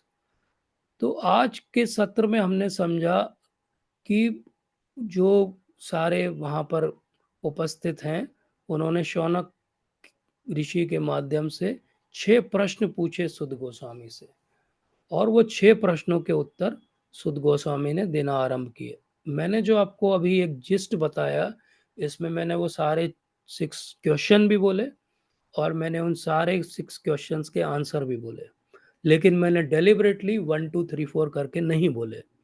उसका कारण क्या है, उसका कारण ये है कि जब अगर मैं सब चीज़ ऐसे बोल दूंगा तो हम सब चीज़ सुन लेंगे और चली जाएगी हमारे दिमाग से।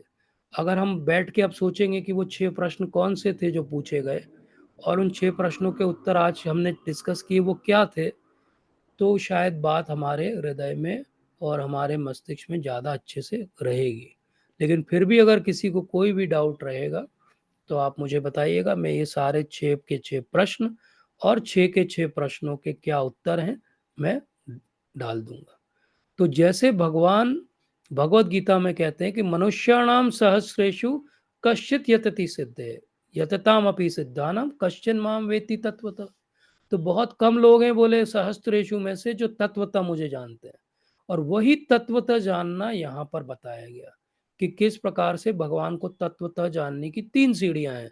भगवान को हम सिंपल ब्राह्मण के रूप में जान सकते हैं, परमात्मा के रूप में जान सकते हैं और भगवान के रूप में। लेकिन वो तत्वतः भगवान को कैसे जानना है, अब भगवान ने कह दिया भगवत गीता में मनुष्य नाम सहस्रेषु, ये तो 7 चैप्टर में बोला। आंसर उन्होंने दिया 18 चैप्टर में लास्ट में। उन्होंने बोला भक्त्या माम अभिजानाति, भक्ति के द्वारा ज्ञानवान अश्यमी तत्वतः, मुझे जानना तत्वतः कैसे जाना जा सकता है, भक्त्याम माम अभिजानाति, भक्ति से मुझे जाना जा सकता है। और ये जो हमने 3 चैप्टर का आज डिस्कशन किया, इसमें वही बात बताई जा रही है जो भगवत गीता में भगवान 7 और 18 चैप्टर में बोल चुके हैं। तो ये जानने से होगा क्या, बोले ये जानने से एक बहुत बड़ी बात होगी कि विद्यते हृदय ग्रंथि छिद्यंते सर्व संशय शियंतश्चारि कर्माणि दुष्ट एवात मनीश्वरे। तो वो हृदय के अंदर हम सबके ग्रंथियां हैं। प्रभुपाद बहुत अच्छे से तात्पर्य में बहुत अच्छी बात बताते हैं कि ये ग्रंथि क्या है? बोले हमारी आत्मा को इस शरीर से, सूक्ष्म शरीर से सोचिए कुछ नॉट्स ने जोड़ के रखा है। बोले यही नॉट्स जो हैं वो ग्रंथियां हैं। वो जो अहंकार है हमारा कि मैं ये शरीर हूं, वो ही ग्रंथियां हैं। बोले भागवतम पढ़ने से क्या होगा? भागवतम पढ़ने से सारे संशय दूर हो जाएंगे और हम समझ पाएंगे कि मैं तो भगवान का सेवक हूं। इस बात को, ये अहंकार की चित्रण करने के लिए एक्चुअली भागवतम का आविर्भाव हुआ है। तो जो सत्व गुण में है और जो शुद्ध सत्व में जाना चाहते हैं, उनको, जिनको वासुदेव कॉन्शियसनेस डेवलप करनी है, उनको भागवतम पढ़ना पड़ेगा। इसीलिए कहा गया कि वासुदेव परा वेदा, वासुदेव परा मखा, वासुदेव परा योगा, वासुदेव परा क्रिया, वासुदेव परम ज्ञानम, वासुदेव परम तप, वासुदेव परो धर्मो, वासुदेव परागति। और ये श्लोक मुझे बहुत प्रिय है पर्टिकुलरली, क्योंकि मुझे लगता है कि ये पूरे 3 जो चैप्टर हैं, इनका सार ये श्लोक है। प्रभुपाद ने बहुत सुंदर इसमें तात्पर्य भी दिया है। आप सबसे मैं आग्रह करूंगा कि पढ़िए कि वासुदेव परा वेदा, वासुदेव परा मखा, जितने हम सोच सकते हैं परम्यूटेशन कॉम्बिनेशन, वो सब यहाँ पे एक्सप्लेन कर दिए गए कि फाइनली वासुदेव और Vasudev consciousness, Krishna consciousness is the highest thing. और ऐसा नहीं कि ये बात भगवान ने केवल यहाँ बोली या भगवान के लिए यहाँ बोली गई। अगर हम भगवत गीता पढ़ें तो सर्व योनिषु कौनते मूर्ति है संभवंती या तासा ब्रह्माद योनि अहम बीज प्रतापिता, भगवान तो वहां भी बोल चुके हैं इस बात। भगवान वहां भी बोल चुके कि भूमि रापो अनोलो वायु खम मुन्नि मनोबुद्धि रेव च अहंकार इति में भिन्ना प्रकृति राष्ट्रदा। तो भगवान ये बात पहले भी बोल चुके हैं, लेकिन इस बार भागवतम के माध्यम से इस बात को बहुत इलॉबरेट तरीके से हम समझ पाएंगे। क्योंकि ये भागवतम हमें क्या करेगी? स्वयं ही सत्व गुण में स्थापित कर देगी। इसलिए ये भागवतम को ध्यान से सुनना बहुत आवश्यक है। तो भगवान के ये 3 जो मैनिफेस्टेशन है कि एक परमात्मा है, एक ब्रह्म है और एक भगवान है, इसके अलावा भगवान बहुत सारे अवतारों में आते हैं, जैसे पुरुष अवतार हैं, लीला अवतार हैं। इन पे हम विस्तार में अभी नहीं जाएंगे, क्योंकि भागवतम टेक्निकली यही सब चीज़ें आगे बताएगी हमें। तो जब हम उन पर्टिकुलर लीला में जाएंगे तब हम यहाँ के पर्पस को भी वहाँ समझेंगे। तो अंत में समराइज करने के लिए कहा जाता है, जो मैंने पिछले सत्र में भी बताया था, कि भागवतम का एक परिभाषा सूत्र है जिसके आधार पे हम पूरी भागवत समझते हैं, और वो क्या है? एते च अंश कला पुंसा कृष्णस्तु भगवान स्वयं इंद्रारी व्याकुलम लोकम मृडयंती युगे युगे। तो बोले एते च अंश कला पुंसा, जितने भगवान के अवतार हैं, सब कुछ क्या है? केवल उनकी कला हैं, मतलब उनके मैनिफेस्टेशंस हैं। लेकिन एक्चुअल भगवान कौन है? कृष्णस्तु भगवान स्वयं। तो ये बात बहुत महत्वपूर्ण है। लेकिन जो बोले ऐसे कृष्णस्तु भगवान स्वयं, जो स्वयं भगवान थे, वो तो चले गए हैं, अब धरती पर नहीं है। तो अब कौन धर्म कहाँ जाएगा? धर्म किसकी शरण लेगा? तो कहा जाता है कि कृष्णे स्वधाम उपगते धर्म ज्ञानाधिपि सह।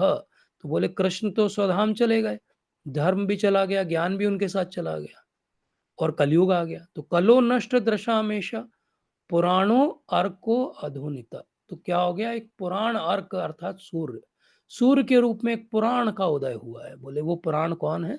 वो भागवतम है। अर्थात भागवतम कैसा है? भागवतम एक सूर्य के समान है। जैसे हमने शुरू में बात की थी कि एक दिए के समान है, एक सूर्य के समान है, एक मोहिनी मूर्ति के समान है। ऐसे ही भागवतम की यहाँ संज्ञा सूर्य से दी गई कि बोले कलयुग के सारे अंधकार में भी भगवान से अभिन्न भागवतम यहाँ पर है। तो हम सब जिनके घर में भागवतम है, उन सब के घर में भगवान स्वयं विराजित हैं। चाहे हमें शिव विग्रह के रूप में उनके दर्शन नहीं होते, लेकिन ग्रंथ रूप में भगवान वहां पर विराजे हुए हैं।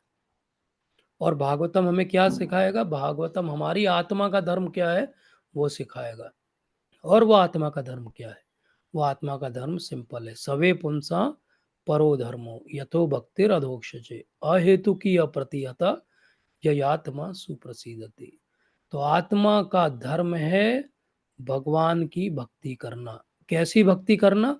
अन्य अभिलाषितम शून्यम ज्ञान कर्मादि अनावृतम अनुकूल्यन कृष्ण अनुशीलनम भक्तिरुत्तम। ऐसी उत्तम भक्ति हम सब मिलके कर पाए, इसके लिए क्या करना पड़ेगा? भागवतम का संग हमें करना पड़ेगा। क्यों? क्योंकि हमारा मनुष्य जीवन बहुत छोटा है। दुर्लभो मानुषो देहो देहिनाम क्षण भंगुरा तत्रापि दुर्लभम मन्ये वैकुंठ प्रिय दर्शनम। तो बोले मनुष्य की देह बहुत मुश्किल से मिलती है, क्षण भंगुर है ये पूरा जीवन, लेकिन उससे भी दुर्लभ है वैकुंठ प्रिय दर्शनम, वैकुंठ में अपने प्रिय के दर्शन करना। और वैकुंठ में प्रिय के दर्शन कहाँ से होंगे? बोले उसके लिए भागवत यहाँ सुनना पड़ेगा। यहाँ भागवत सुनेंगे, वहां भगवान के दर्शन होंगे। इसलिए कहते हैं कि इदम भागवतम नाम पुराणम ब्रह्म संहितम उत्तम श्लोक चरित्रम। उत्तम श्लोक कौन है? भगवान है। उनके चरित्र का बखान करेंगे। काय से करेंगे? हम सब मिलके भागवतम से करेंगे। तो मुझे पता है कि अब पहली बार हमने सुना है, कुछ लोगों ने भागवतम के बारे में हो सकता है अभी पढ़ा भी ना हो, तो कुछ चीज़ें उतनी अच्छे से क्लियर नहीं हुई होंगी, लेकिन चिंता मत करिए, भागवतम बहुत स्वीट है। जैसे जैसे हम आगे बढ़ेंगे ये सारे कॉन्सेप्ट रेगुलरली सुनते पढ़ते सब क्लियर होते जाएंगे। क्रिस्टल क्लियर आपको दुनिया पूरी ऐसी दिखेगी जैसी सच में है। और आप सोचिए कि फर्स्ट कैंटो प्रभुपाद के लिए कितना महत्वपूर्ण है कि 300 से ज़्यादा लेक्चर प्रभुपाद ने पहले स्कंद पे लिए हैं भागवत के। अगर हम वो सब डिस्कस करने बैठें तो बहुत समय लग जाएगा, क्योंकि तात्पर्य, श्लोक, प्रभुपाद का जो टेक होम है उससे वो, और फ्लो, ये सब चीज़ें एक सवा घंटे में डिस्कस करना थोड़ा सा मुश्किल काम है। लेकिन हम प्रयास कर रहे हैं और होपफुली आपको ये प्रयास अच्छा लगेगा। और आपके जो भी रियलाइजेशंस हों वो आप शेयर करिए।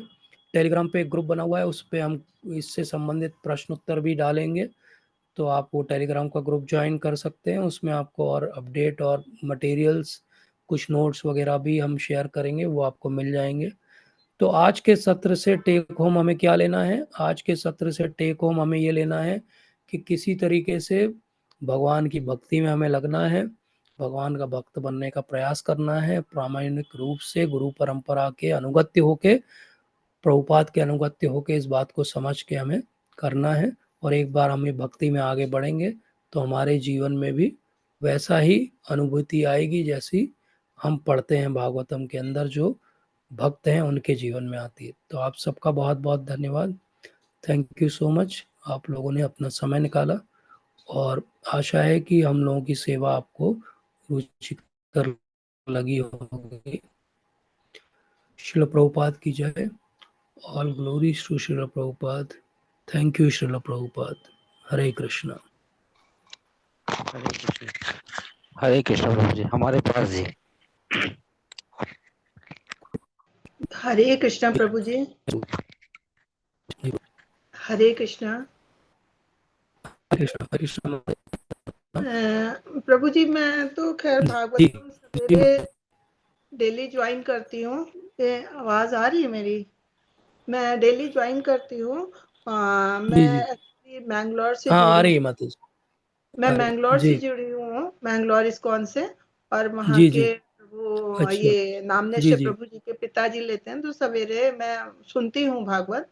और मंडे ट्यूसडे वेडनेसडे कहना नहीं चाहिए, मुझे भी उन्होंने ये सेवा दी है। मैं स्वयं भी मैं अच्छा, उस लायक नहीं हूँ, लेकिन मुझे भी दी है सेवा। तो थर्ड कैंटो मेरा चल रहा है, लेकिन फिर भी मैं ज्वाइन बहुत बढ़िया। इसलिए की कि मुझे कुछ जानकारी ही मिलेगी और फिर रिवीजन भी होता है, और बहुत कुछ हमें कुछ नहीं आता है, आप लोगों से हमें जानकारी मिलेगी। और अभी आपने एक श्लोक बोला था वासुदेवा परा वेदा वाला, ये ये जी, किस से बोला है आपने? मैं नोट कर रही ये थी। भागवतम के अंदर है, आई थिंक 29th श्लोक है। मैं 29। आपको 29। हाँ अच्छा, ये तो थर्ड का देख लेती हूँ फिर। अभी मेरी खुली जी हुई जी जी। भागवत तो मैंने खोला हाँ, मैं नहीं। शेयर कर दूंगा ग्रुप पे। जी जी। ग्रुप में तो शायद मुझे अभी ऐड नहीं किया गया है, मुझे ग्रुप का अच्छा, हम आप अपना अगर लिंक पॉसिबल हो तो लिंक नंबर शेयर कर दीजिएगा। जी, तो अ, हम लोग आपको ग्रुप में ऐड कर देंगे माता जी, ताकि डिटेल्स आपको मिलती रहे। मैं कहें तो बाकी चैट बॉक्स में बाकी ये डाल दूं नंबर। 29 श्लोक ही है। हाँ 28 जी 29वां हाँ है ठीक है, प्रभु जी। मैंने जी। देख लिया, मेरी खुली हुई हाँ भागवतम की 28 हाँ जी 29वां है। हुई है। बहुत बहुत जी धन्यवाद। जी। क्योंकि वो मेरा एक्चुअली मुझे राखी माता जी ने लिंक दिया था, तो मैं पहले भी आपकी क्लास ज्वाइन कर कोई चुकी हूँ। जी एक बार शिव जी के बारे में आपने बहुत अच्छा बोला था, तो जी जी 2-3 क्लास ज्वाइन कर चुकी हूँ, तो अच्छा उन्होंने हाँ ये लिंक दिया रुद्र था जी जी जी कि अभी ये थैंक यू भागवतम की माता जी, क्लास आप आपका इतना आशीर्वाद है हम लोगों पर, और आप अरे आते ये रहिए और हम आशीर्वाद तो आपसे भी आपका बहुत कुछ होना चाहिए, हम तो बहुत छोटे हैं। सीखेंगे।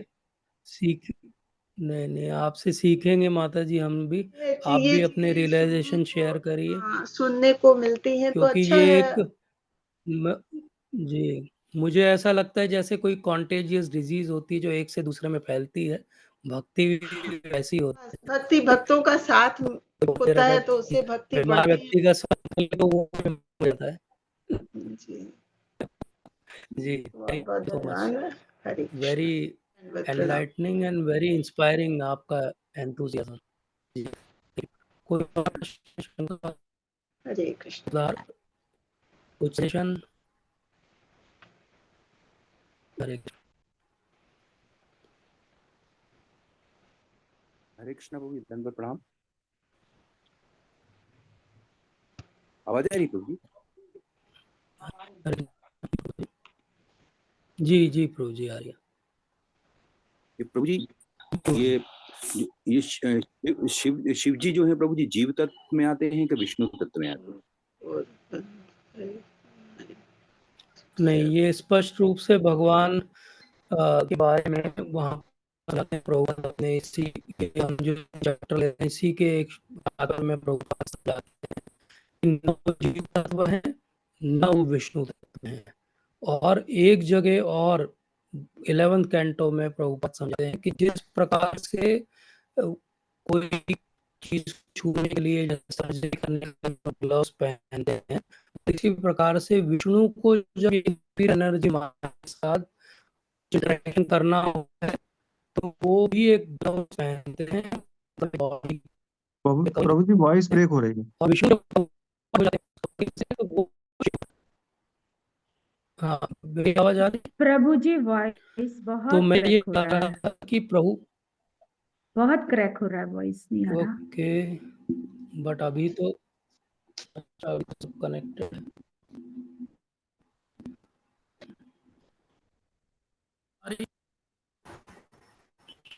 अब आ रही है? ब्रेक हो रही प्रभु जी। नहीं, क्रैक हो रहा है, बहुत साउंड क्रैक हो रहा है बस। ब्रेक हो रही, ओके अभी तो मैंने चेंज कर दिया अपना माइक।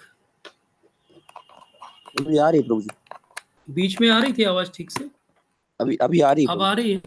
अभी आ रहे प्रभु जी। जी आ रही है आवाज? जी जी प्रभु जी। तो जी प्रभु जी, ऐसा करेक्ट। प्रभुपाद यहाँ हैं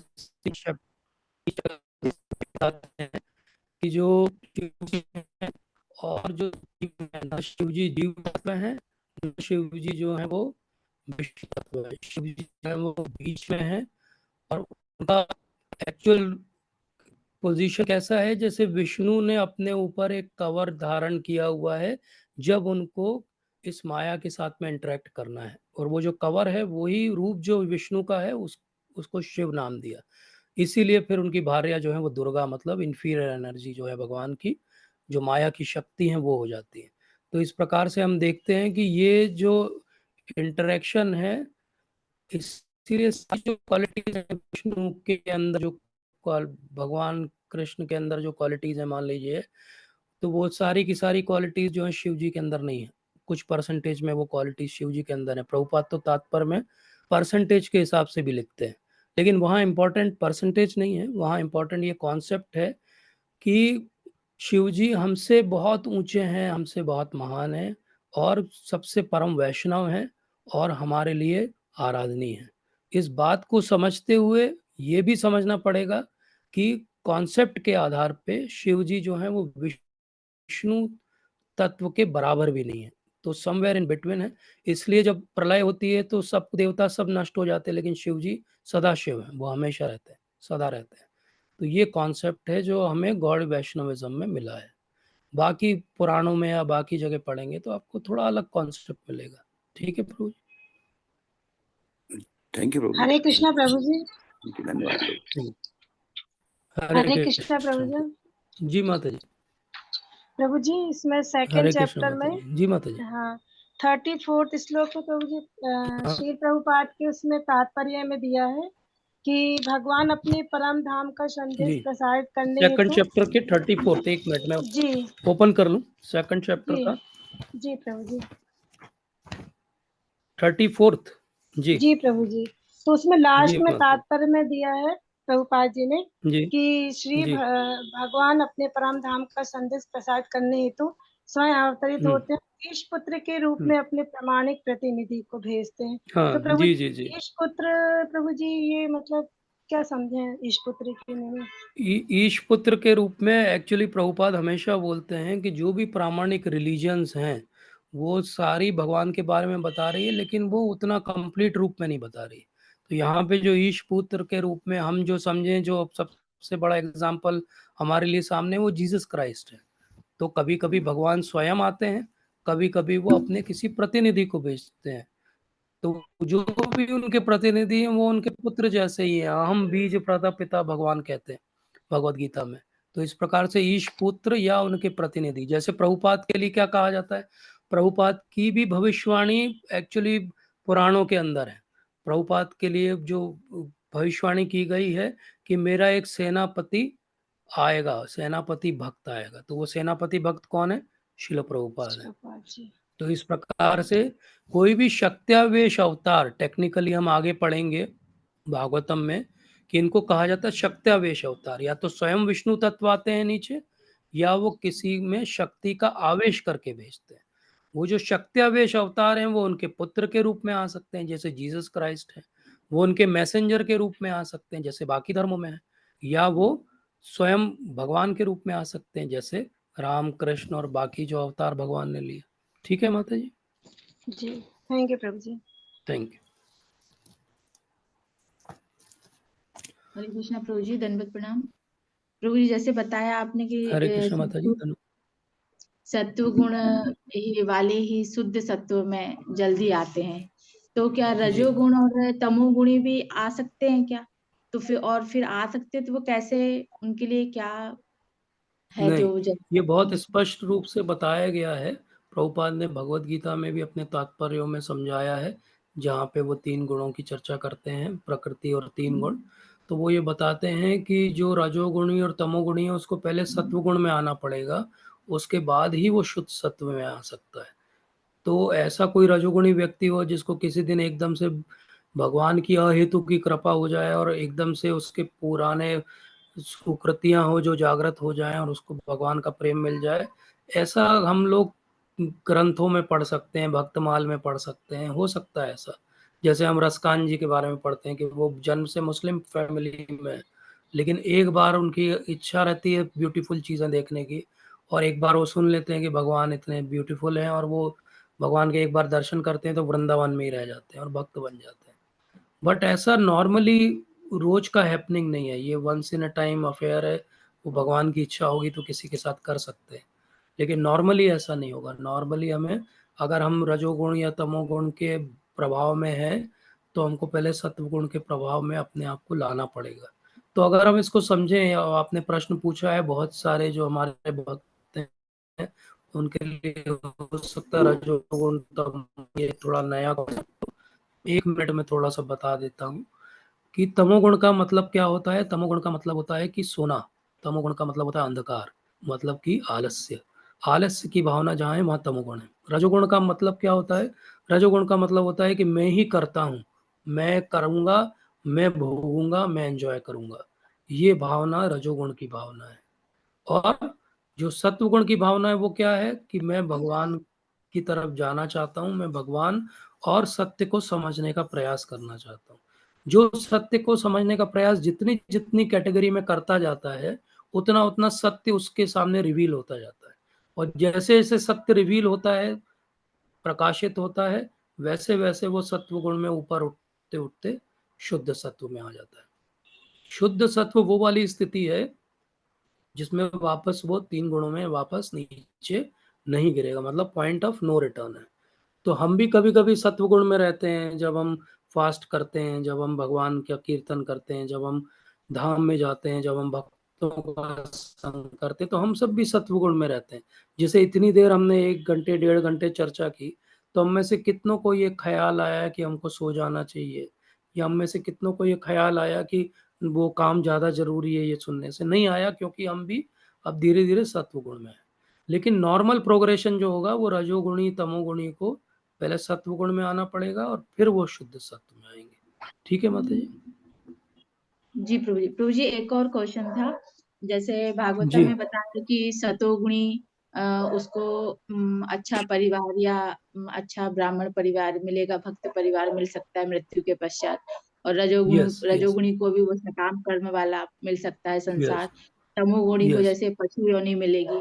फिर पशु यस। योनि में फिर प्रभुपाद जी के परपट में लिखा है कि यदि वो प्रयासरत रहेगा तो फिर उसको मतलब वो आ सकता है, अच्छे परिवार या मनुष्य योनि पा सकता है। प्रभु जी पशु योनि में यस। रहकर वो मनुष्य योनि कैसे पाएगा? कितने क्या प्रयास करेगा वो? यस, एक्चुअली उसको उसके प्रयास कम रहेंगे माता जी, और कृपा और अधिक रहेगी। एक पूरी पुस्तक है, इतनी मोटी पुस्तक है, इस्कॉन की एक डिवोटी उन्होंने कंपाइल की है। उस पूरी पुस्तक में केवल ये एग्जांपल है कि कैसे कुछ पशु जो थे वो इस्कॉन के डिवोटीज के संपर्क में आए और उनका जीवन जो है वो, और वो सब कहानियां अभी की हैं, वो कहानियां पुरानी नहीं है। पुरानी तो हमने सुना है कि चैतन्य महाप्रभु ने एक जो है श्वान का उद्धार कर दिया था, जो वो बहुत छोटे बालक थे। फिर उन्होंने श्वान का उद्धार किया। ऐसी बहुत सी कथा हम सुने हैं। भक्तिविनोद ठाकुर महाराज अब एक जगह समझाते हैं कि मान लो कोई भक्त है, शुद्ध भक्त है, प्रामाणिक भक्त है, वहां से जा रहा है और वो थोड़ा सा कुछ भगवत प्रसाद है थोड़ा सा डाल देता है और वो ग्रहण कर लेता है उसको, उसी से उसकी सुकृति हो जाएगी और वो अगला जीवन उसका भक्त हो जाएगा। तो एक बार प्रसाद देने से उसका काम हो जाएगा, उसको छोड़ ये एक्चुअली हेतु हो सकती है। जैसे हमारे प्रभु जी वॉइस बहुत ब्रेक सारे हो रही श्वान घूमते रहते हैं, वॉइस क्लियर नहीं देखते थी। तो यस, अब आ रही है, अब आ रही है। जी जी जी प्रभु जी। नहीं आ रही। पशु योनि से भी मनुष्य योनि नहीं आ रही।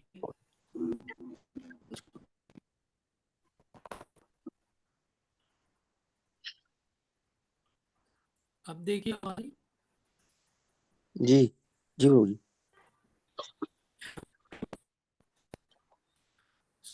ब्रेक हो रही है फिर से। प्रभु जी सर डेटा के कारण प्रॉब्लम हो रही प्रभु जी। हाँ मुझे यही लग रहा है, वाईफाई के डेटा कारण के प्रॉब्लम कारण हो रही है प्रॉब्लम है क्योंकि शायद। हाँ वाईफाई वीक दिखा रहा है आज, पता नहीं क्यों। कनेक्टेड तो है लेकिन वीक दिखा रहा है, अब वेदर आ के रही है कारण ठीक? होगा शायद, आई डोंट अब नो। ठीक है अभी प्रभु जी। क्लियर है प्रभु जी। Anyways, हाँ हाँ, तो मनुष्य योनि मिल सकती है किसी को, अगर किसी भक्त की कृपा हो जाए। जैसे हम देखते हैं कि महाप्रभु जब फॉरेस्ट में जाते हैं तो वहां पे वो शेर और हिरण भी नृत्य करने लगते हैं भगवान कृष्ण का नाम सुन के। तो इस प्रकार भगवान किसी भी योनि को कहीं भी ले जा सकते हैं, क्योंकि वो एक्स्ट्रा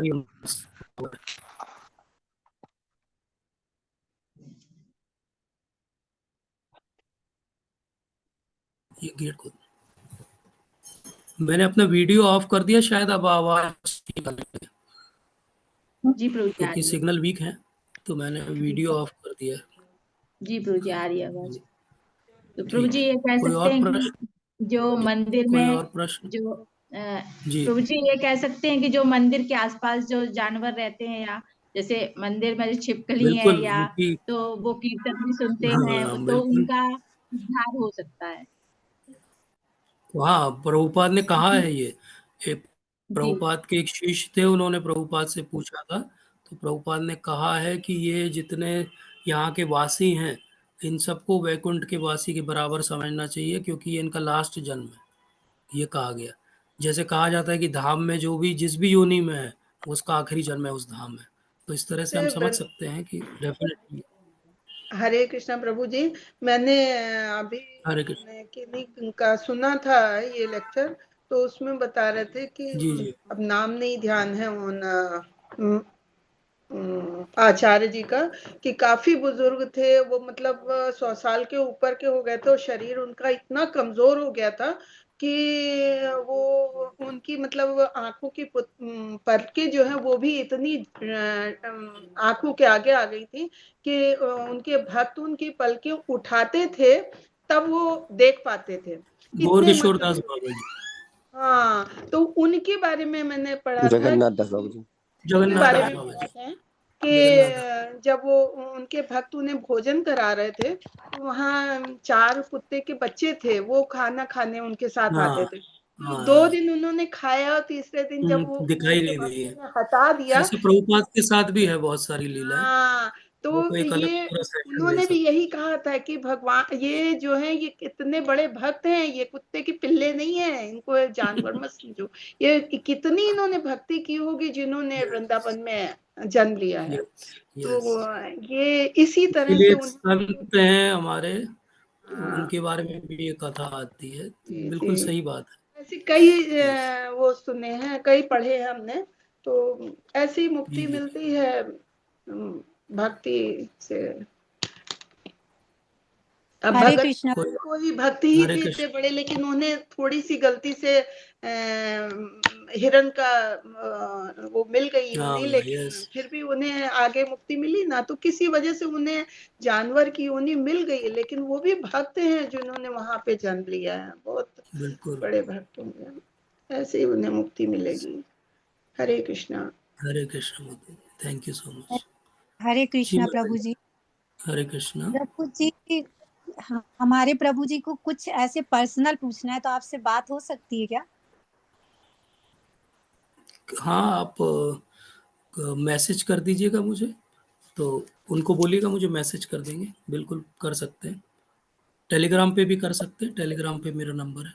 ठीक है। मेरे पास नहीं है आपका नंबर, मैं तो राखी माता जी उन्होंने जो ओके लिंक डाली। ठीक ठीक ठीक है। तो हम लोग वो चैट बॉक्स में हमने एक लिंक डाला है माता जी, उससे जी कर सकते हैं। जी प्रभु जी, जी बात जी होएगी ना? थैंक यू माता। हाँ हाँ जी जी जी जी प्रभु जी। हरे जी थैंक कृष्णा यू प्रभु माता। जी। हरे कृष्ण प्रभु प्रवीण जी। जी। हरे कृष्णा। सत्यनाम हरे प्रभु जी, कृष्ण जी। प्रभु और जी ये आपका। हेलो हरे कृष्ण प्रभु जी। हाँ जी जी। प्रभु जी ये जो आज का जो नोट्स मिल सकते हैं क्या ये मेरे को? नोट्स तो ऐसे कुछ नहीं है, श्लोक के नंबर्स हैं, वो मैं आपको शेयर कर दूंगा। नहीं वो तो मैं देखते जा रहा था, मैं जी कंटिन्यू आप जी जैसा बोलते जा रहे थे तो जी देखते जी जा जी रहा था। जी जी जी। ठीक है, फिर एक फिर प्रभु श्लोक जी के आप एक बार नंबर है शेयर और कर एक दीजिए कुछ। आउटलाइन है, वो मैं आपको शेयर कर दूंगा। जी वो जी मैं प्रभु जी। टेलीग्राम में डाल दूंगा, जो एक आउटलाइन है फ्लो की और जो श्लोक के नंबर्स हैं। ठीक है जी जी प्रभु। जी। हरे कृष्ण प्रभु। हरे कृष्णा। थैंक यू प्रभु। हरे प्रवीण कृष्णा प्रभु प्रभु जी जी। कुछ। जी जी माता। प्रभु जी एक क्वेश्चन और पूछ सकते हैं? हाँ बोलिए माता जी। प्रभु जी आपने पिछली क्लास में बताया था कि अगर आपके पास आपने एक भागवतम चैप्टर पढ़ लिया है तो उसका फल एक सहस्त्र कामधेनु की गाय की ब्राह्मण को हाँ दान करने जी का जी फल मिलता है। तो जी प्रभु जी। जी वही हमने एक माता जी आई थी शॉप पे तो हमने बताया, तो वो कह रही थी ये चीज भागवतम में लिखी है क्या? ये माता जी पद्म पुराण के अंदर लिखी है। पद्म पुराण श्लोक में अंग पे कुछ श्लोक शेयर कर दूंगा। ये तो भागवत महात्म्य करके एक पुस्तक है, साक्षी प्रभु जी हैं, उन्होंने पुस्तक लिखी है जिसका नाम है भागवत महात्म्य। के अंदर पूर्ण एक है उसका श्लोक। Thank you Prabhu ji. हरे कृष्ण। प्रभु जी कुछ कहना चाहिए? हरे हरे कृष्णा कृष्ण। प्रभु जी। हरे कृष्णा प्रभु जी। हेलो।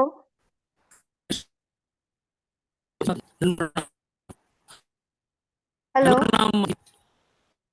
आपकी आवाज कट रही है, बिल्कुल नहीं आ रही है, नहीं आ रही, बिल्कुल कट रही है। Now I already done the settings possible. Actually, internet नहीं is अब very आ रही weak. है, नाउ इट इज कमिंग। मुझे ये पूछना था आपसे अब आ कि रही सुबह जी सुबह जैसे अभी आजकल बहुत ठंड जी है, मैं सुबह 5:30 जी बजे उठ के भगवान की पूजा करना शुरू करती हूँ, तो उनको जी जी स्नान कराती हूँ। तो मैं गर्म पानी लेती हूँ, पर मुझे अंदर से बड़ा वो लगता है कि मैं छोटे से लड्डू जी गोपाल जी को ठंड में इतने सुबह से उठा के नहला रही हूँ, तो उसके लिए क्या मैं गलत हूँ? तो मुझे बार बार ये प्रश्न आता था, तो मैं आपसे पूछ रही हूँ। बच्चों टाइप प्रश्न है, पर मुझे अंदर से खराब है। नहीं नहीं, ये प्रश्न मुझे भी रोज आता है जब मैं भगवान का अभिषेक करता हूँ, और मुझे भी जी लगता है कि क्यों नहला रहे हैं इनको, ना नहलाएं, 2-4 दिन में एक बार नहलाएं तो ज़्यादा अच्छा है। लेकिन देन आई थिंक कि नहीं, दैट इज़ माय मनोभाव, we should do what we have been directed, क्योंकि भगवान को तो वो हज़ारों घड़ों से अभिषेक होता है उनका तो, और कंटिन्यूअसली होता है, तो आई डोंट थिंक कि ही फील्स इससे एनी कोई मतलब पाप कोल्ड। नहीं है, मतलब कर हाँ, सकते हैं। यस, थोड़े गर्म पानी से करिए तो उनको गर्म अच्छा पानी से लगता ही है। करती हूँ, जी जी, जी वही जी, करती हूँ, पर मुझे अंदर से जी, बहुत वो लगता है। किससे जी, पूछूं, जी, इसलिए जी। आज आपसे पूछा है। थैंक यू माता जी। ये तो मेरा ही थैंक प्रश्न है, मैं भी पूछ रहा हूँ आपसे, आप बताइए। यू। यस, थैंक यू माता जी, थैंक यू।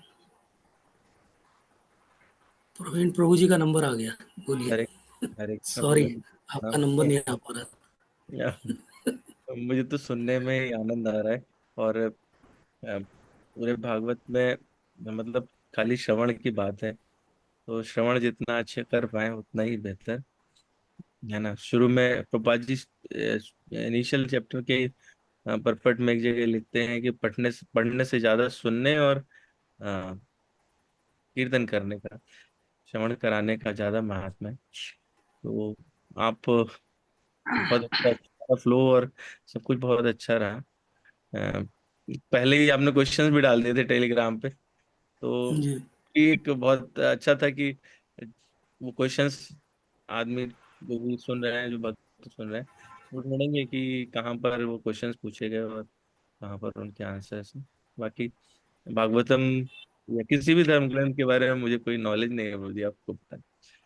तो मैं क्या ही कहूँगा, किसी प्रकार की कोई टिप्पणी, बस आप ऐसे सुनाते रहो और हम आनंदित होकर सुनते रहे, ये प्रार्थना है। थैंक और जिस तरह से थैंक भी यू आप प्रभु जी, लगी आप मेरी आज का सेवा, नोट बनाए रखो। मेरी सेवा किसी तरह से आपको लगती है कि आपको मैं बिल्कुल तत्पर हूँ, आप मुझे प्लीज कहें कि क्या करना है वैसे। जी जी प्रभु ji, thank you so much. अंकित प्रभु जी कुछ कहना चाहेंगे? हरे कृष्ण प्रभु जी, दंडवत प्रणाम। हरे कृष्ण प्रभु जी, हाउ वाज आवाज इट? आवाज आ रही प्रभु जी? हाँ, आ रही प्रभु जी, प्रभु जी आ जैसे रही प्रभु प्रभु जी आवाज। प्रवीण प्रभु जी ने जैसे कहा, वही कॉपी पेस्ट करना चाहता हूँ मैं कि श्रवण कर रहे हैं हम लोग। और क्या कहेंगे। प्रभुपाद ने शिला प्रभुपाद जी ने वो आपने जो बोला था पढ़ने के लिए, उसमें उन्होंने बोला जी जी। लास्ट वर्स जो 3rd चैप्टर का है, उसमें उन्होंने ईगरनेस को थोड़ा सा और एलेबोरेट करा था कि eagerness to hear comes from rapt attention, hearing should be in rapt attention, और rapt attention के लिए उन्होंने एक फॉर्मूला दिया है उसमें कि कैसे rapt attention, अच्छा, अगर आप अरे जिसका वाह, क्या माइंड बताइए। rapt attention कैसे होगा, जिसका माइंड प्योर होगा, और माइंड जी जिसका प्योर किसका होगा, जिसका एक्शन प्योर होगा, और एक्शन जिसका किसका प्योर होगा, जिसका ईटिंग स्लीपिंग वेटिंग प्योर होगा, और ईटिंग स्लीपिंग प्योर किसका होगा, जो फॉलो करेगा। यानी कि ओके। सेंसेस से माइंड तक जाना है तो रैप्ट अटेंशन अपने आप आ जाएगा, और फिर आप ईगर हो जाएंगे। ये हाँ, लास्ट बहुत अच्छा परपोर्ट में ये मिल गया दिया, बहुत अच्छा दिया। जी। जो कर्म में शुद्ध नहीं है उसका मन शुद्ध नहीं हो सकता।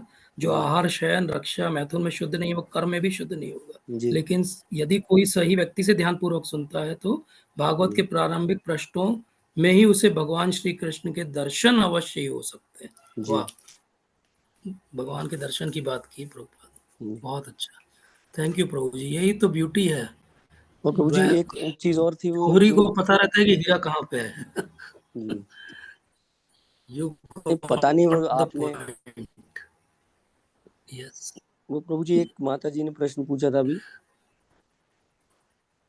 कि मतलब हाँ, सतोगुण कौन में सा? ही होंगे, सतोगुण में ही होंगे तो हाँ हम, जी। तो वो बिल्कुल सही है कि मतलब सतोगुण में नहीं आएंगे तो you should not be, will not be able to understand, मतलब उस प्लेटफॉर्म पे आप नहीं आ पाओगे। तो फिर आपने उसमें एक पॉइंट बोला था कृपा वाला, तो वो चैतन्य जी। चैतामृत में ऐसे कोटेड है, भागवतम से ही है, सेकंड कैंटो का 7th चैप्टर का 46 नंबर का वर्स है। ओके। उसमें बताया है, वो लीला से कोट किया है, महाप्रभु ने बोला है वो श्लोक, मतलब चैतन्य चैतामृत में भागवतम से कोट करके, कि कैसे जी। बर्ड्स और बीस्ट भी उस प्लेटफॉर्म को क्रॉस कर जाते हैं। हाँ और हाँ उसका हाँ, यस, फॉर्मूला, याद आ गया मुझे। उसका यस। फॉर्मूला यही बताया था उन्होंने कि ते वही विदंती अति तरंती, मतलब वो तर तो जाएंगे, लेकिन कब? जब वो सरेंडर्ड सोल के पीछे, यदि अद्भुत क्रम परायणशील शिक्षा, मतलब वो जो शुद्ध वैष्णव है उनकी कोर्टयार्ड में आ जाए एक बार बस, तो वो तो कृपा उनको मिल जाएगी। मतलब वो एक फॉर्मूला है, अदरवाइज तो 70 जो 90% है वो तो सतोगुण में आके यस। तो प्रभुपाद ने जो मिशन चालू किया है, तो क्योंकि हम कलयुग में, तो कलयुग में सतोगुण की प्रधानता है नहीं, तो उनको फॉर्चून देने के लिए एक यही कर सकते हैं कि आप जैसे वैष्णवों का संग मिलेगा तो कृपा मिल जाएगी। तो ऐसे हम लोग श्रवण करते रहेंगे तो हम लोग उस कोर्टयार्ड में आ जाएंगे फिर से। यस प्रभु जी, हम सब प्रभुपाद के कोर्टयार्ड में खड़े हैं और गुरु महाराज के सानिध्य में, और गुरु महाराज जैसा हमको सिखाएंगे पढ़ाएंगे वैसा हम सब सीखेंगे। तो प्रभुपाद के सानिध्य में भी रहेंगे और परंपरा के सानिध्य में भी रहेंगे। तो आपका बहुत बहुत धन्यवाद। कोई और कुछ प्रश्न, शंका या कुछ कंक्लूजन देना चाहते हैं? मैं बस ये कहना चाह रहा हूँ कि अब अगली बार हम 4th से 7th चैप्टर करेंगे। अब हरे ये कृष्णा प्रभु ब्लॉक्स में जी। हम क्यों ले रहे हैं, क्योंकि वो 3 चैप्टर जैसे आज हमने लिए, ये कॉमन थीम को रिप्रेजेंट करते हैं। ऐसे ही अब हम 4 से 7 जो चैप्टर लेंगे, ये भी एक कॉमन थीम को रिप्रेजेंट कर रहे हैं। तो हो सकता है थोड़ा किसी को हैवी लगे कि ज़्यादा हो रहा है, लेकिन आप पढ़ते जाएंगे तो थोड़े दिन में हैबिट हो जाएगी इतने पेजेस पढ़ने की एक वीक में। और जब हम इस स्पीड से अच्छे से पढ़ेंगे, समझते हुए, फ्लो को समझते हुए, तो डेफिनेटली हम सबको जो है इसका लाभ मिलेगा। और हम सबको, जैसा प्रभुपाद ने तो कह ही दिया है कि भगवान के दर्शन हो जाएंगे, तो डेफिनेटली हमको भी वो अनुभव होगा, क्योंकि हम भी कोई और हेतु लेके नहीं चल रहे हैं। प्रभुपाद को प्रसन्न करना है, गुरु महाराज को प्रसन्न करना है, उनको लगे कि हाँ ये भी कुछ पढ़ते लिखते हैं, तो हम भी पढ़ने लिखने वाला बच्चा बनने का प्रयास कर रहे हैं। तो थैंक यू सो मच। हरे कृष्णा और प्रभु जी। जी जी माता जी, जी हरे हरे कृष्णा कृष्ण, प्रभु जी, दंडवत प्रणाम। प्रभु दंडवत जी एक प्रणाम। क्वेश्चन था कि जी, भक्ति तो होते हैं, प्रभु जी। हरे कृष्णा, कौन है ये? बट क्वेश्चन ये है कि हम जो भक्ति करते हैं तो उससे भगवान कैसे संतुष्ट होते हैं, मतलब उनका सेटिस्फेक्शन हमको कैसे समझ में आएगा, क्या हमारा डायरेक्शन उसमें होगा, ये थोड़ा सा कंफ्यूजन में है। Yes, definitely. तो हमको ये कैसे समझ में आएगा कि भगवान हमसे संतुष्ट हुए कि नहीं हुए? इसको समझने का बहुत सिंपल सा एक रूल दिया है, और वो ये है कि अगर आपके आसपास जो भक्त हैं वो आपसे संतुष्ट हैं, तो भगवान आपसे संतुष्ट हैं।